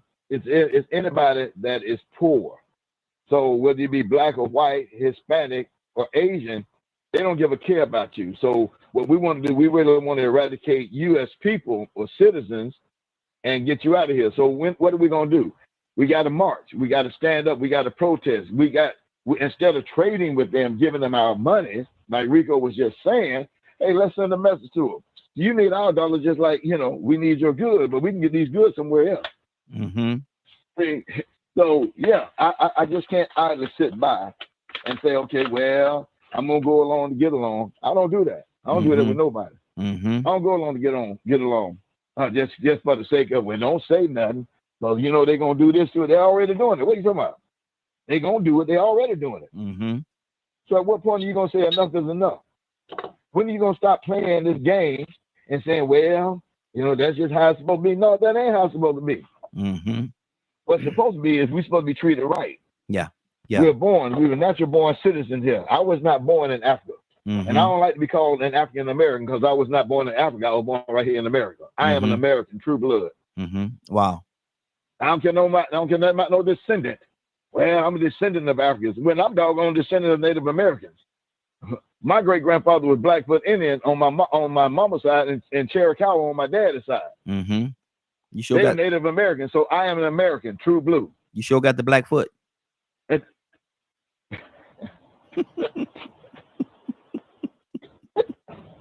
Rico, help me out, bro. That joke is silly, man. Right? You can't even be serious, man, with Raheem, man.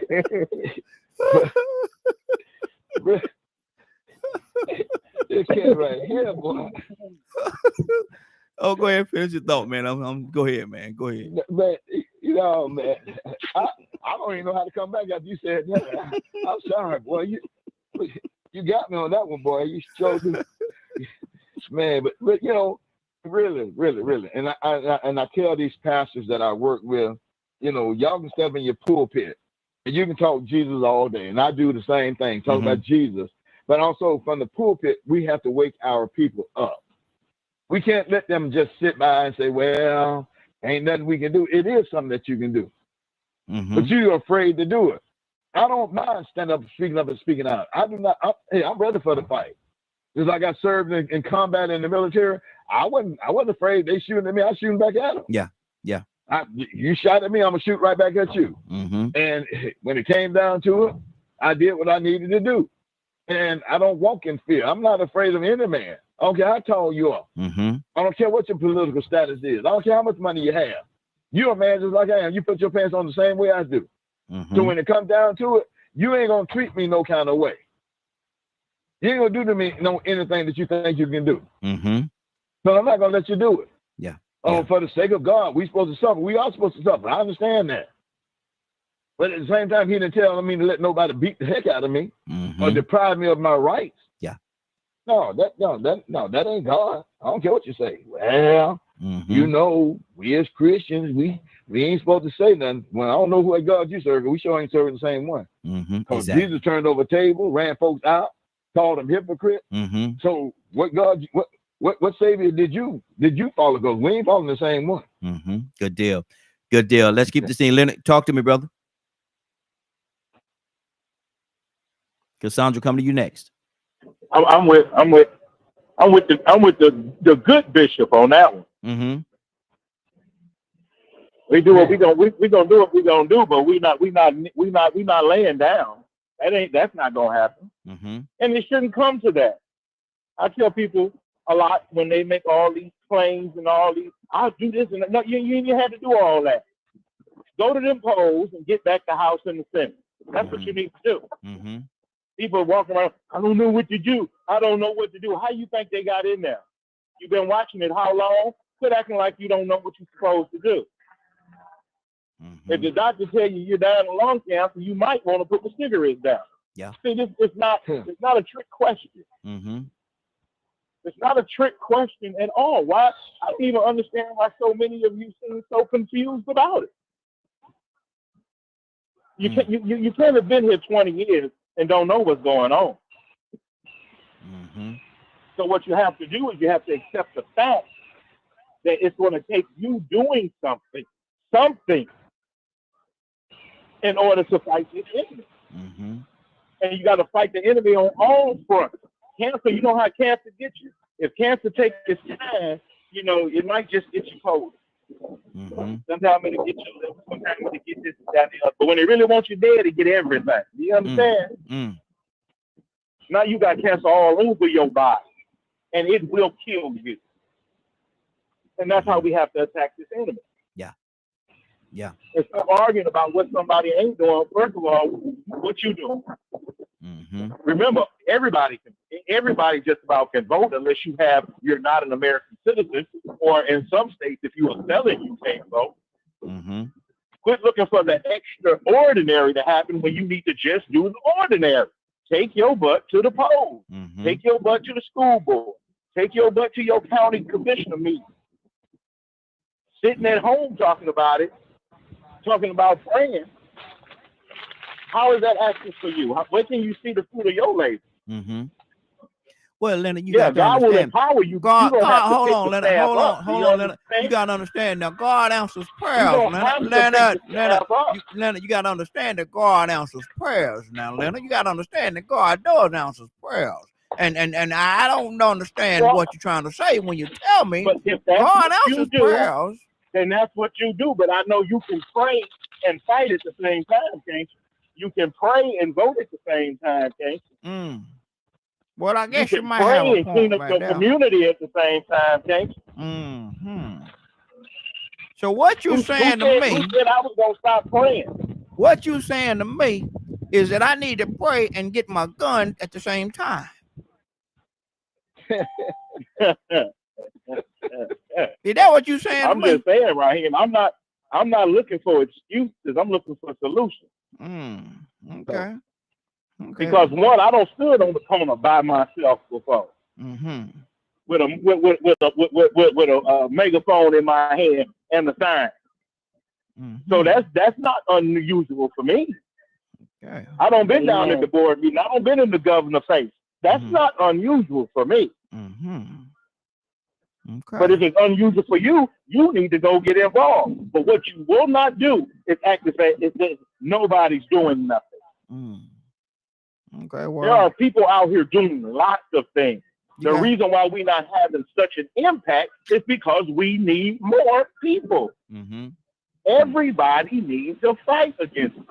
Mm-hmm. That's good. That's good. That's good. Cassandra, talk to me.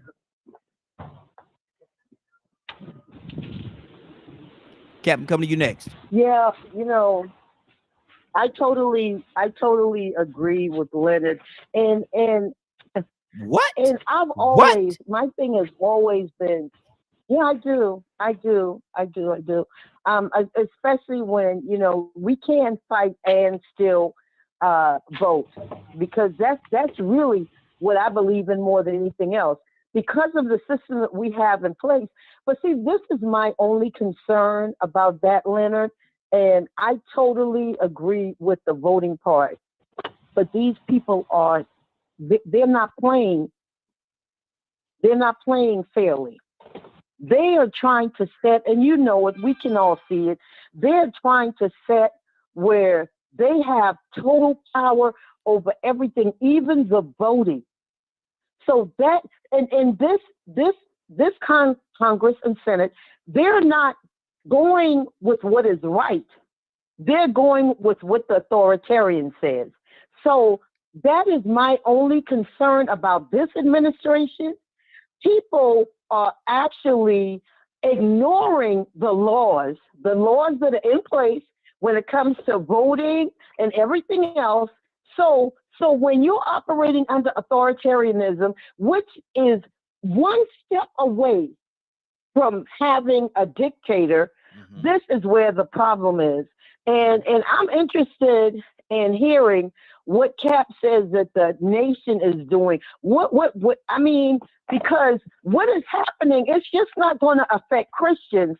It's going to affect Jews, Muslims, everybody. So when they're treading on your rights, what are you planning? What has your leader, what are they telling you? What are you going to do? I'm just asking because I'm concerned about this country. Yes, absolutely. And where it's headed, because it will not just affect Christian people, it will affect everyone. If you are living in the United States of America, it is going to affect you negatively. Yeah, exactly. Cap, what do you say to that?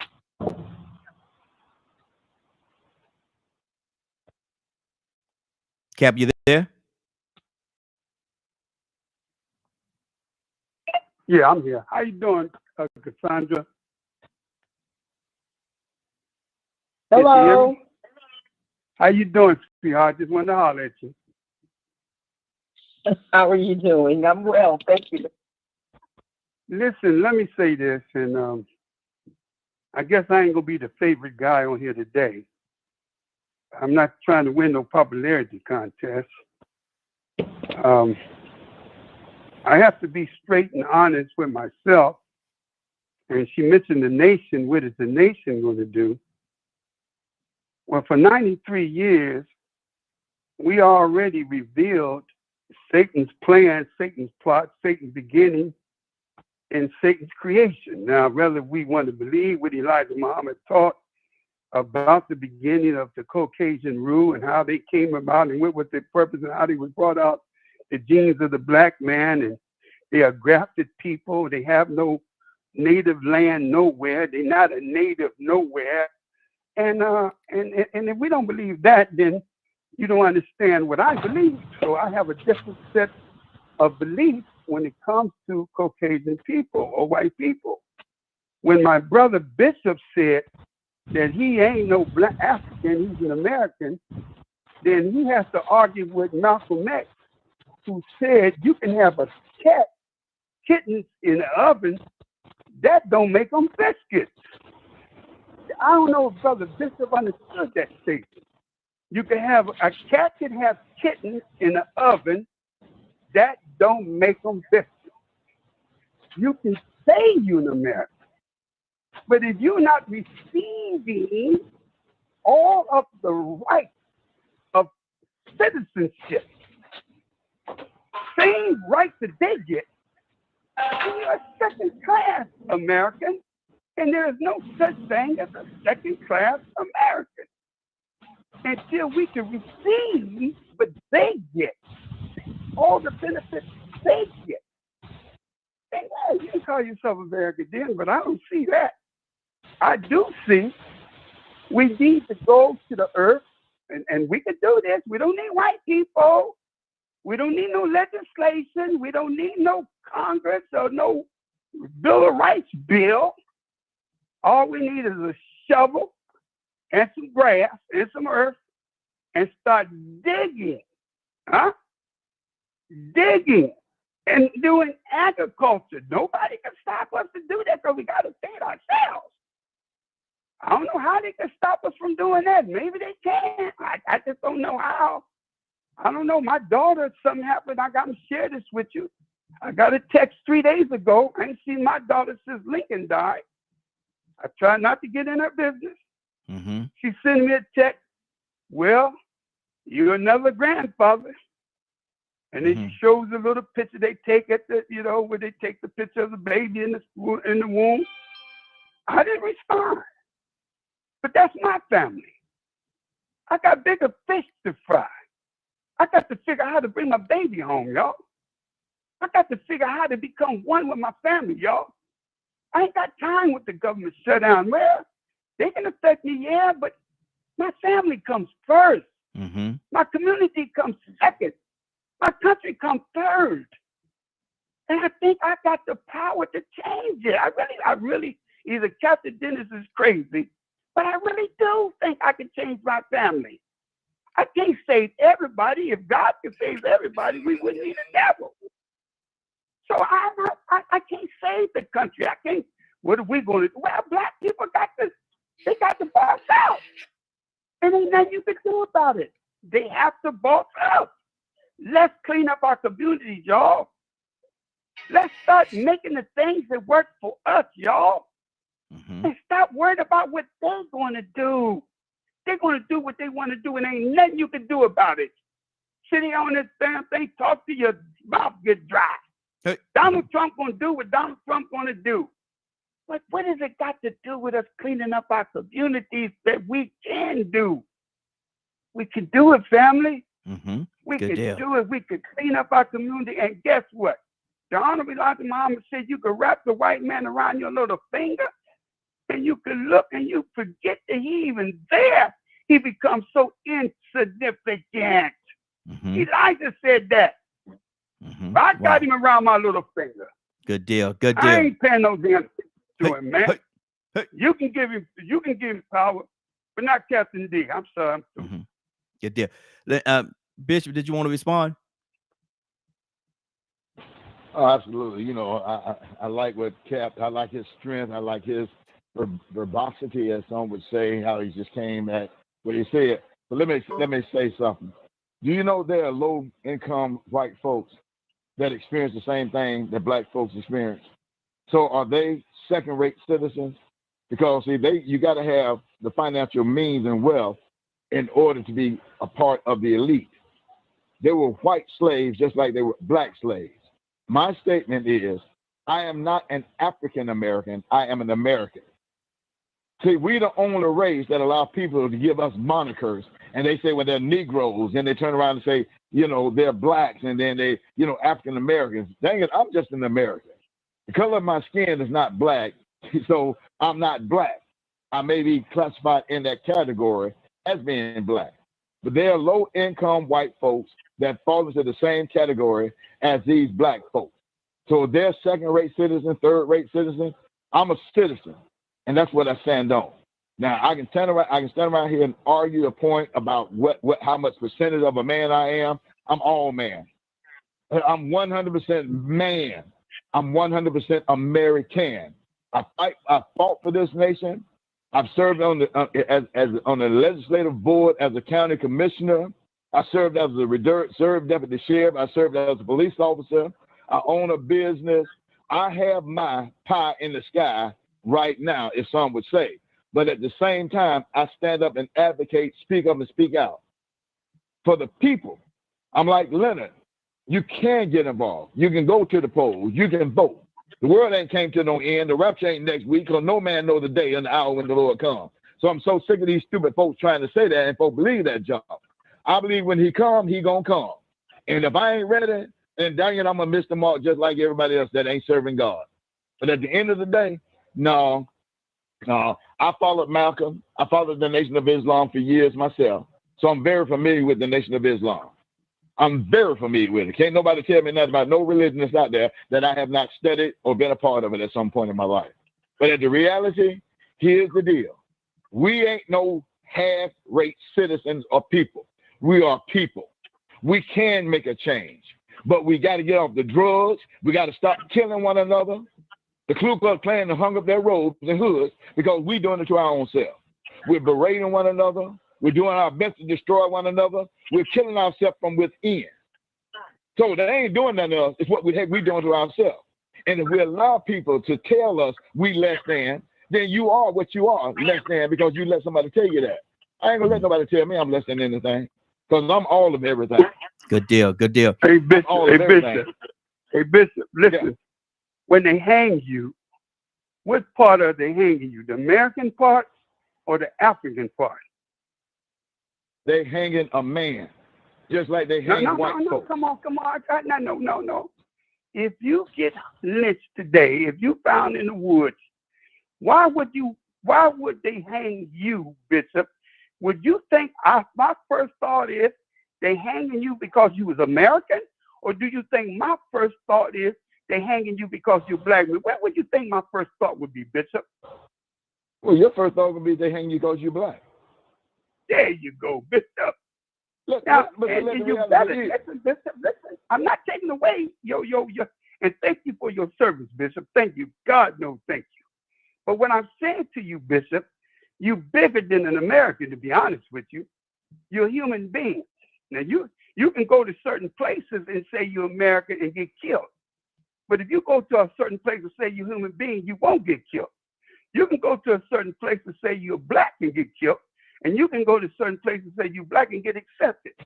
So we have to be very careful what we label ourselves, because there's a bigger world that don't accept Americans.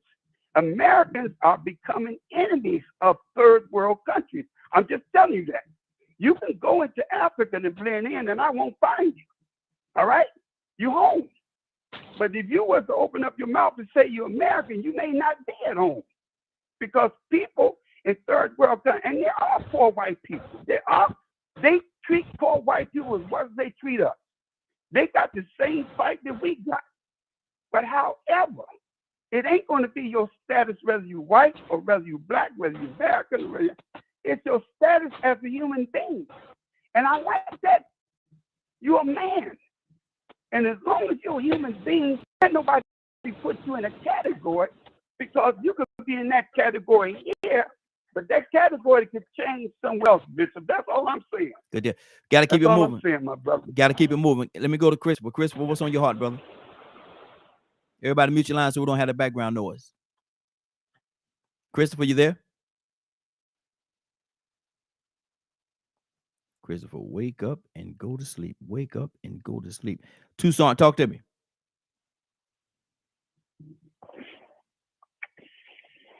Well, I'm going to try to forget the words to Kumbaya. Mm-hmm.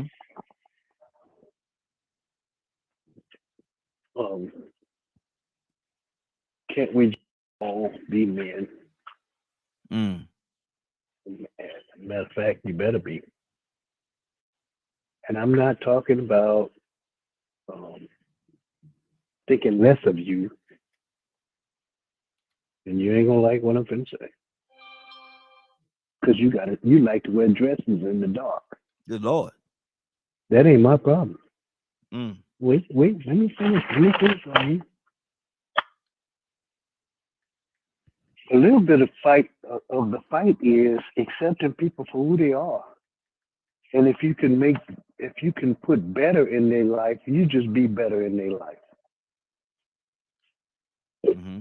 I might not agree with you. Mm-hmm. But a doggone sure know if I can't help you, I ain't gonna hurt you. Yeah. Yeah. I might not like your lifestyle. That ain't got nothing to do with Jesus. He came for that. Mm-hmm. He didn't come for us righteous folk. Well, y'all righteous folk, because I got problems. So I don't even know if I fit in that category. I try to do right as best I can. You know, so I put that as best I can in behind it. Mm-hmm. But for the most part, I can't do what I hate. Mm-hmm. I can't be like those that I disagree with. And start looking at people and saying, and I don't care. I mean, we got bigger problems than worrying about who's sleeping with who. Yeah. Can I say something real ugly? Say it. You ain't gonna like it right here. You Say ain't it gonna like it. Say it anyway. Even if both of them sleeping in the same bed got a pecker, you better leave that alone. We got bigger fish to fry. Because all of us got problems. Wow. If Jane like Janet, I ain't got nothing to do with that. All I got to do is love them. Help them. Because if I'm in the food line and you in the food line, you think I'm gonna be belittling you because I'm in the food line and you in the food line? Mm-mm. I'm just waiting my turn to get fed. Yeah. Mm-hmm. So we gotta change our mindset. I think I may be totally wrong, but we talking about local righteous living and holy living and this and that and the other. Well, let me see how Jesus approached folks that didn't live like him. He met them at the well and he just had a conversation. And I know we don't like going back to the book, but some of us, the book is all we got. That's where we develop our faith, because faith come by hearing, and hearing, that's what we say. Anyway. So we take that and we know that all of that is about a God that has allowed people to be a part of the great plan that he has. We ain't in control of nothing. None of us. Nothing. From the White House to my house. You ain't got no power. Ain't nobody studying you. You ain't that smart. You ain't that big, and you ain't that powerful. You ain't got that money that you think you got. From the White House. I tell you what, why don't you take your money, and when you pass out and take your last breath, let me write you a check, and when you get where you go and cash it. Yeah. From the White It ain't House. gonna work too good for you. From the White House to my house to the outhouse. But we all got to fight evil. And some of us, we can't see evil when it's right in front of our faces. Good deal. Good deal. So if you can't see evil and it's right in front of your face, we might have to consider you the enemy too. Wow. Wow. Christopher, are you there? Rico, talk to me, brother. Cassandra coming to you next. Man, I mean, when I tell you me and Donald lined up, man, this joker is taking every word out of my mouth. He's yanking them out of my head and saying them. immediately. Yeah. Man, I'm down with anybody who's really ready to fight evil. And I was asking myself, as Donald was talking, I was thinking that, and I was thinking to myself, you know what, man, do some people even realize what evil is? Do they realize what evil is when they're looking at it? And see, that's the wake-up call. Yeah. When it gets to a point where we just get away from this black and white thing, it's going to get to a point where we start seeing people all together coming against the same one greater evil. Yep. Did you hear what the Prime Minister of China said? Do you see how Putin is acting with these people? But some people don't realize just how evil this administration is because they support it wholeheartedly and they will argue every point that they make, whether they're talking about black people being the biggest murderers and most dangerous. Regardless, they'll argue that and then ignore all the other stuff that the rest of the world is saying, man, we don't like y'all Americans. Yeah. We hate y'all from Vietnam to Haiti. From Libya to Iraq to Iran. Look, Iraq and Iran used to be enemies. We used to play both sides. Now both of them hate us. Japan just get along with us and tolerate us just because. They got a lot of reasons to hate us. I mean, man, you go around the world and you start finding out some of the untold history of this proud, great American country. And then you see the arrogance of the people here today that still feel the same way. Yep. You got your own citizens that's unhappy, but you got a group of supporters that is them against the world. They feel like they're right. So, some people really don't recognize evil. But the thing is this minority of people has so much power that they could create so much chaos and confusion like they have historically everywhere they've gone. Cause so much chaos and confusion to the point where now it's extreme, and now we got to wake up. Now we're being confronted to look at some things that we never would have imagined. Some people that never understood anything about Vietnam, the protests that went on before then, might not understand what this could end up leading to. Not the war end of it, but just the protest in America end of it. We got the National Guard in the street. But now let's not ignore that we need to put our foot down about some stuff going on in our community. Some people need to be woke up. Some YNs that need to realize who they really are. They don't need to be out here fighting each other, doing all the things that they're doing, contributing to the same people system that really enjoy what they're doing. They're talking bad about you, but they're making money off your bodies at the same time. Exactly. Whether they lock you up or whether you get buried, they're making money off of you. The court system making money off of you. I mean, they're making money off of you. You came in this thing the biggest commodity, and we're going to keep making you the biggest commodity without even forcing you to do it. We'll just create the conditions. So we need to wake some people up. Yeah. And when I mean wake up, sometimes you have to get a little non-partisan. Wow. Good deal. Let me go to Stanley. Stanley, good morning, sir. How you doing this morning? Man, I'm good. How y'all this morning? Man, I got 3 people on here today. Your birthday. Happy birthday, Stanley. Happy birthday, sir. Thank you, sir. I appreciate it. We got 3 Happy birthdays. birthday to you, man. Birthday trip. Thank you, man. There you go. Oh, we got 3 what, people birthdays today? Yeah, 3 people. Bishop, you there? Bishop, you there? What happened? Yeah, Bishop might have hung up. Let me Happy see. birthday. Yeah, I'm still here, man. Had you on mute, man. Okay, you got 3 people birthday. Happy You, birthday, Stanley, and Stanley. Rico. Thank you, brother. Happy birthday to you, man. Thank you, sir. Another year. All y'all old. All Yes, y'all sir. old. All y'all old. Every one of you old. Hey, I guess we'll call this day the Three Amigo Day. There you go. There you go. The Three Amigo. There you go. But Stanley, we talking about something, man. We're talking about, are you pleased with the administration and where the United States is on this day and where it's going? And secondly, second part of the question is it time for us to start coming together and fighting against this whole situation if you're not pleased with it? What do you say to it? Are you pleased with it? What do your spirits say about where we're going right now? Well, we've been going downhill for a lot of years, but the thing I've noticed about us, and they know it as well, people forget so easily.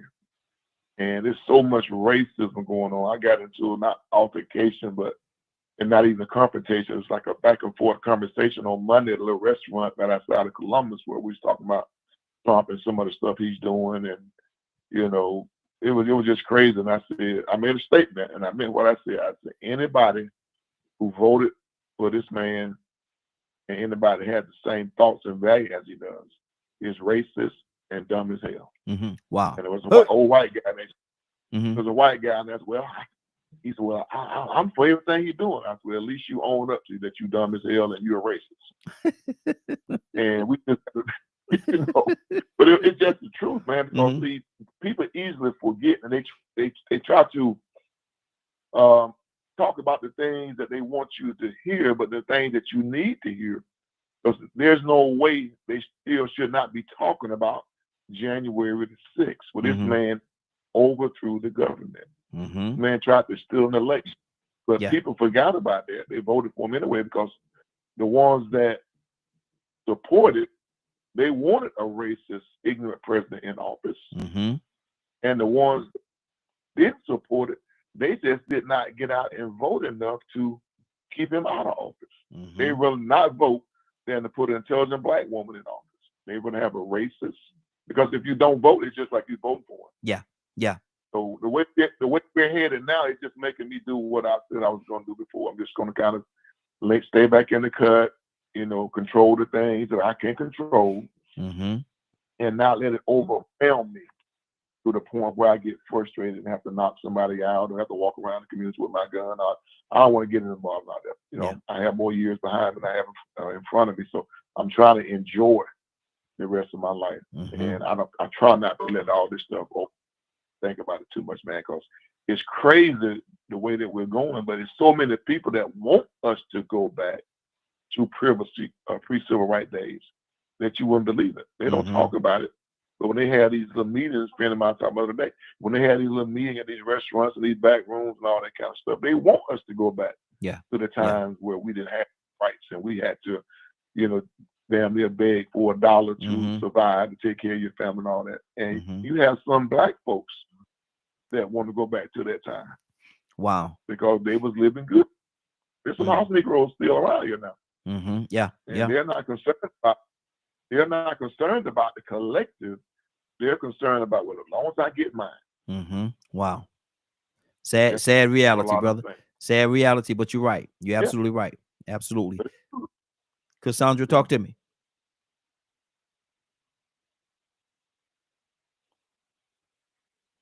Yeah. Why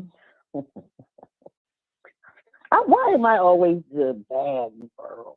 Come on. I don't know. I'm just always, because I love my people. Mm-hmm. Mm-hmm. I love my people, and I just don't see how some of us can just take what is happening with a grain of salt and act like, I don't know. Come on. I don't know. I'm just trying to get my words because I don't want to. Yeah. Look, Mm-hmm. I just, this is my thing, and people aren't going to like it, and it's okay. But when God gave me the name of the ministry that I have, I wasn't thinking like, wow.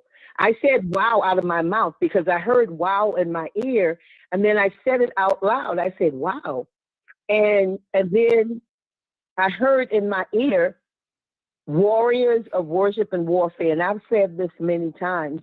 And some people are, you a woman? And well, listen, Deborah to me was one of the baddest girls in the Bible. Mm-hmm. And you had an entire an entire army, Barak and his army. And Barak said, hey, Deborah, look here, girl. If you ain't going, I ain't going. We ain't fighting because you have the vision that God has given you. And we're going now that's Bible. That's not me. I didn't make it up. Yeah. And I believe that there are women like me that were from birth put here to be warriors. And he said warriors of worship. So I use worship to get through what I need to do, get direction and worship God. And then I use warfare because you have to know when it's time to fight. Every time, the word says there's a time for everything in a season. Whoa, whoa, whoa. Okay, so if you want to be so peaceful, you sort of negate what the word says. So you may not be a fighter. That's not who you are. I'm good with that. I'm a woman and I'm a fighter. I'm a woman and I'm a fighter because I'm not just going to sit by and see people hurt in my community, in my family, and not do anything. I don't care. If it means picking up my piece and going out there and doing what has to be done, I am willing to do that at 66. Leonard mentioned it. I cannot, you can go back through my timeline, back as far as you want since Facebook started. You will see videos of me standing at the state capitol by myself, protesting against things that are happening in this country. So we have to, well, not we, I have to do what God has told me to do. And it offends some people because I'm a woman, but the Bible says that God sees spirit. He doesn't see male or female when he is dealing with us, especially when it comes to things like warfare and strategies and what we're going to do. He only sees spirit. Yeah. So I just want to say that I'm sorry. I was born to be a fighter. I didn't ask for it. I didn't go looking for it. I was born to do what I do, and whether it offends people or not, because I'm female. And when she says she's going to get her piece, she mean her piece of candy. She's talking about a Snicker bar. She talking about a piece of candy. I am not. I do not. No, no. I mean that G20 in my yeah. Good deal. Good deal. Cap, talk to me, Cap. Man, you know I love that woman right there. I swear to God. I swear to God. That's my people right there. She's passionate. Yeah. And who dare got the gumptions to tell Sister Cassandra what she ain't? Girl, look at here. You do what God put in your heart to do and to forget about everybody else. See, let me say this. When they went into that church in Flint, Michigan, now I was on my way there. The sheriff called me. All right, I'm not talking about the sheriff called me. We had a meeting. He said, Captain, my hands is full. He said, you should see this situation. Oh, Captain. He said, we are now offering training to all of the faith-based organizations and churches through my institution and department. We're going to give them Glocks. We're going to give them trainers. Oh, whoa. He said, we're going to do this. Then I get a phone call, a text from Neely, the mayor.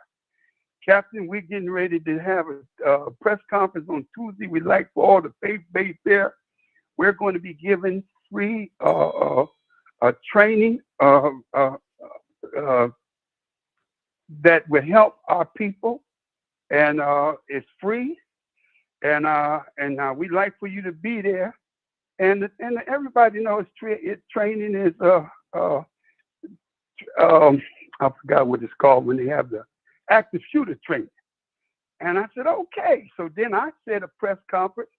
I said, well, we the peacekeepers are going to give out free also training to help our people to deal with active shooter training. Now, why we have came together. A lot of people ain't going to the police to get no active shooter training because they don't like the police. Yeah. A lot of people ain't going to the mayor because they don't like the mayor. Mm-hmm. So we got the peacekeepers. So the community of Flint, Michigan got unity out of 3 agencies. We're not stepping over each other's toes because the north end of Flint, if y'all seen the movie Katrina, Mm-hmm. y'all know that the Ninth Ward was never prepared and taught how to deal with natural disasters. And every time they wanted to stop the flood, they blew the levee in the Ninth Ward. Y'all seen it on TV. Well, in Flint, Michigan, they have neglected the north side of Flint, Michigan. Mm-hmm. So I said, we would take the north side of Flint, Michigan. Mr. Mayor, you get who you can get to give access to this, Mr. Sheriff. So that's collaboration. So we're doing something. And then also, the good thing about what we're doing, fam, I'm just telling you what we're doing. I can't brag about nobody else because you can't save everybody, but the people are so scared, they're so paranoid, and this is what we are, and they love it. All 3 of us came together. We're not stepping on each other's toes. And I'm saying this to Sister Cassandra. You pick your battles. You can't change everybody. It ain't like I'm not trying to do nothing. I'm in every city. And we just doing what we could do, and we do what God give us to do. And we try to do the best that we can do. Yeah. So don't let nobody discourage you. Don't let you think that you're the only one out there on the line fighting for your people. Mm-hmm. Now, remember, one more thing. Now we got to go now, Cap. Preacher. There is a nurse protest strike in Flint, Michigan. I'm going to Flint, Michigan. Me and my K9 and an RV with my wheelchair. And I'm going to meet with those nurses. I'm going to give all those nurses on the picket line a $10 gift card to give them coffee because they're catching it. Mm-hmm. And I want to tell my story, how the nurses took care of me when I was going through my stages of being healed. That's what I'm doing to help them because I love me some nurses. Yeah. So this is what Brother Dennis is doing. I can't speak for nobody else. But I'm not sitting back. I'm not sitting mad. Mm-hmm. I'm doing what God gave me to do the best. Listen to this, like Rico, the best of what I can do under these circumstances. Good deal. Good That's deal. all. Good deal. We got to get ready to get out of here. 30 seconds. Anybody else got anything they want to say? I'm gonna give everybody 30 seconds, and we got to get out of here. Anybody got anything on their heart right now? Raheem. Yes, sir. Understand. Yes, sir. I understand what they're about doing, things. The last 11 years, I've been running up and down the road doing all of that. I was down there. We traveled down to Brunswick with the Arbery situation. I've talked to his dad, Marcus Arbery. I've been down to with the Kendrick Johnson situation in Boston. I've done all that. I've helped with disaster relief and blood drives and all this kind of stuff. And what I'm saying, I'm not saying anybody shouldn't fight the system that's going on now. I can only speak for me. I've been there, done that, and what I'm trying to do with the rest of my life is enjoy my life, prepare my grandchildren and great-grandchildren for a better future, so at least they won't have to worry about things economically. At least they have something to fall back on if there are no jobs. At least they'll know how to raise their own food and vegetables and fruits and all that kind of stuff. They have their own animals and stuff. So that's my goal. Good All deal. the other stuff, I can't control it. I'm not going to let it consume me. I'm not going to let it overwhelm me. I do what I can do in my little world. Good deal. Good deal. Anybody else have anything else you want to say? 30 seconds. Just realize, man, that all fights don't have to be violent, but at the same time, we will never stop fighting. Yeah. Man, we over 30 years since Public Enemy made the song "Fight the Powers That Be." Yes. It was so necessary. But we ain't singing about it no more. And it seems like the message got lost because the message was so strong back then. Look at that for an example, and think about the message that we're putting out, the energy that we're putting out, the things we're supporting, the things we're participating in. It can change, but we don't want to be forced to wake up. But if you got to be forced to wake up, then so be it. Exactly. Wow. And with that being said, man, Cassandra Alexander Green, somebody joined this broadcast late today, 8 o'clock, 8:30, 9 o'clock, even 9:30. And they say, Lord have mercy, man, I missed a part of it. I wish there was a way I could hear it in its entirety. Cassandra, are you able to help them out? Yes, we are definitely able to help them. If you've missed any part of the show and would like to see or hear it in its entirety, tune in to dkmmediagroup.com at 3 p.m. Eastern Standard Time. Once again, if you've missed any part of the show and would like to see or hear it in its entirety, tune in to dkmmediagroup.com at 3 p.m. Eastern Standard Time. Good deal. Time for Happy birthday to all the birthday guys. Happy birthday, everybody. Happy birthday, all three of y'all. Listen. Thank you. Time for the pledge, y'all. I need y'all to repeat after me the pledge. We don't have Willa and Kay here, so Tucson, you gotta I guess you gotta lead us, and everybody else, man. Just repeat after me. Real innocent. Repeat after me. I will take this day.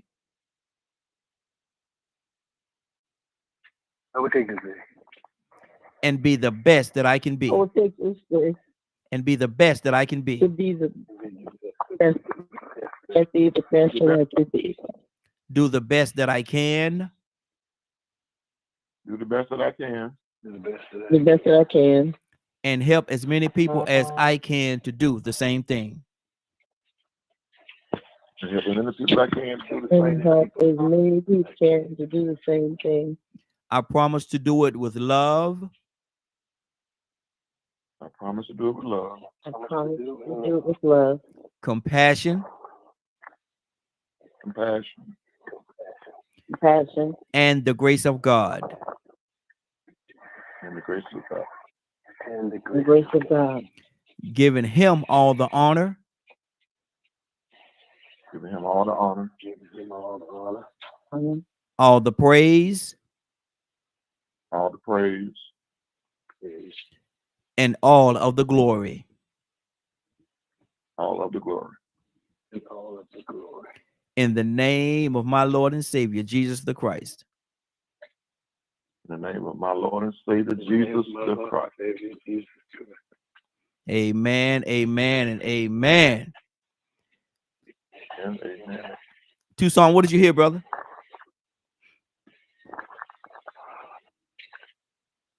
The motherboard. The motherboard. We always had a motherboard. Yes, sir. Yeah. They was a little behind, but they kept up pace. They always had that peppermints that they give. So thank you, Cassandra. Lord, Cassandra, the motherboard. Wow.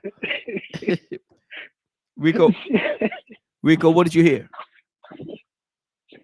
Hey, you know, sometimes when you in a band or a group and you have all the sections have to come out and play their part, and you take the lead out and just listen to the background. Yeah, that's what it was like today. It was like you heard all the background with the singers today stepping in. This was like practice today, practice rehearsal. You know, so we're gonna sit back and see if everybody carried their part. There you go. Everybody stepped up and did their part. Exactly.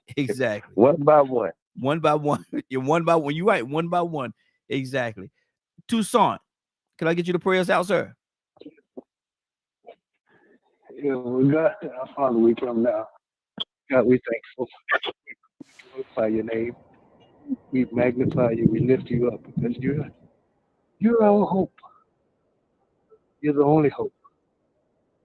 Without any instructions or directions, you have a perfect will. So help us, God, as we fall short sometimes to submit to your perfect will. and make us better. We ask that you would bless, even in disagreement, that you would bless from the White House to our house, so that in all things you would get the glory, God, you would get the honor, and you would get the praise. Bless us collectively and individually, according to your will and your way. In Jesus' name. Amen. Amen. I want to thank everybody for joining us. And more than that, I want to thank you for allowing DKM Media Group and Associates and the Morning Glow for being a part of your day. It is now 10:10. You're about to exit the Morning Glow. But before you go, I want you to do me two favors, if you will. One, I want you to continue to pray for us, because we are certainly praying for each and every one of you. Number two, why this is real simple. I want you to go out there, find somebody, and give them a hug, because you never know. It could be the only hug that they get, or it could very well be their last. Love you, and ain't nothing you can do about it. Have a great day and a better tomorrow. And we shine so lighting from the Morning Glow. Now take it out there into this wicked and cruel world that we live in, and let your light so shine. If you get an opportunity, give somebody some love. You just might find some love in return. Won't that be a beautiful thing? Have a great day. Take care of each other. And please, please, please be blessed. Give somebody some love and truth. They would appreciate it. And again, I'm sure that you would as well. Have a great day. We will talk to you tomorrow morning, if God says the same. Have a great day, y'all. Love you. Be blessed. Welcome to the stage where hearts unfold in the morning glow, stories untold. Let's paint with words a masterpiece of art, where dialogues bloom, igniting in every heart. Let's tap into the ocean of thoughts, where waves of healing gently salt. Let's paint with words a masterpiece of art, where dialogues bloom, igniting every heart. Let's dive into the ocean of thoughts, where waves of healing gently sought. Together we'll mend, stitch by stitch, in the morning glow. Let's make the switch. A symphony of voices harmonize in the air, echoing truth, banishing despair. Let's sow seeds of unity, watch them grow in this garden of hope under the morning glow. Let's bridge the gaps, erase the line, in the tapestry of hearts let love shine. With every word, a step we take towards a brighter dawn for all our sake. Welcome to the morning glow, where dreams take flight in this realm of possibilities. Let's unite, together we stand, hand in hand, healing the nation across the land.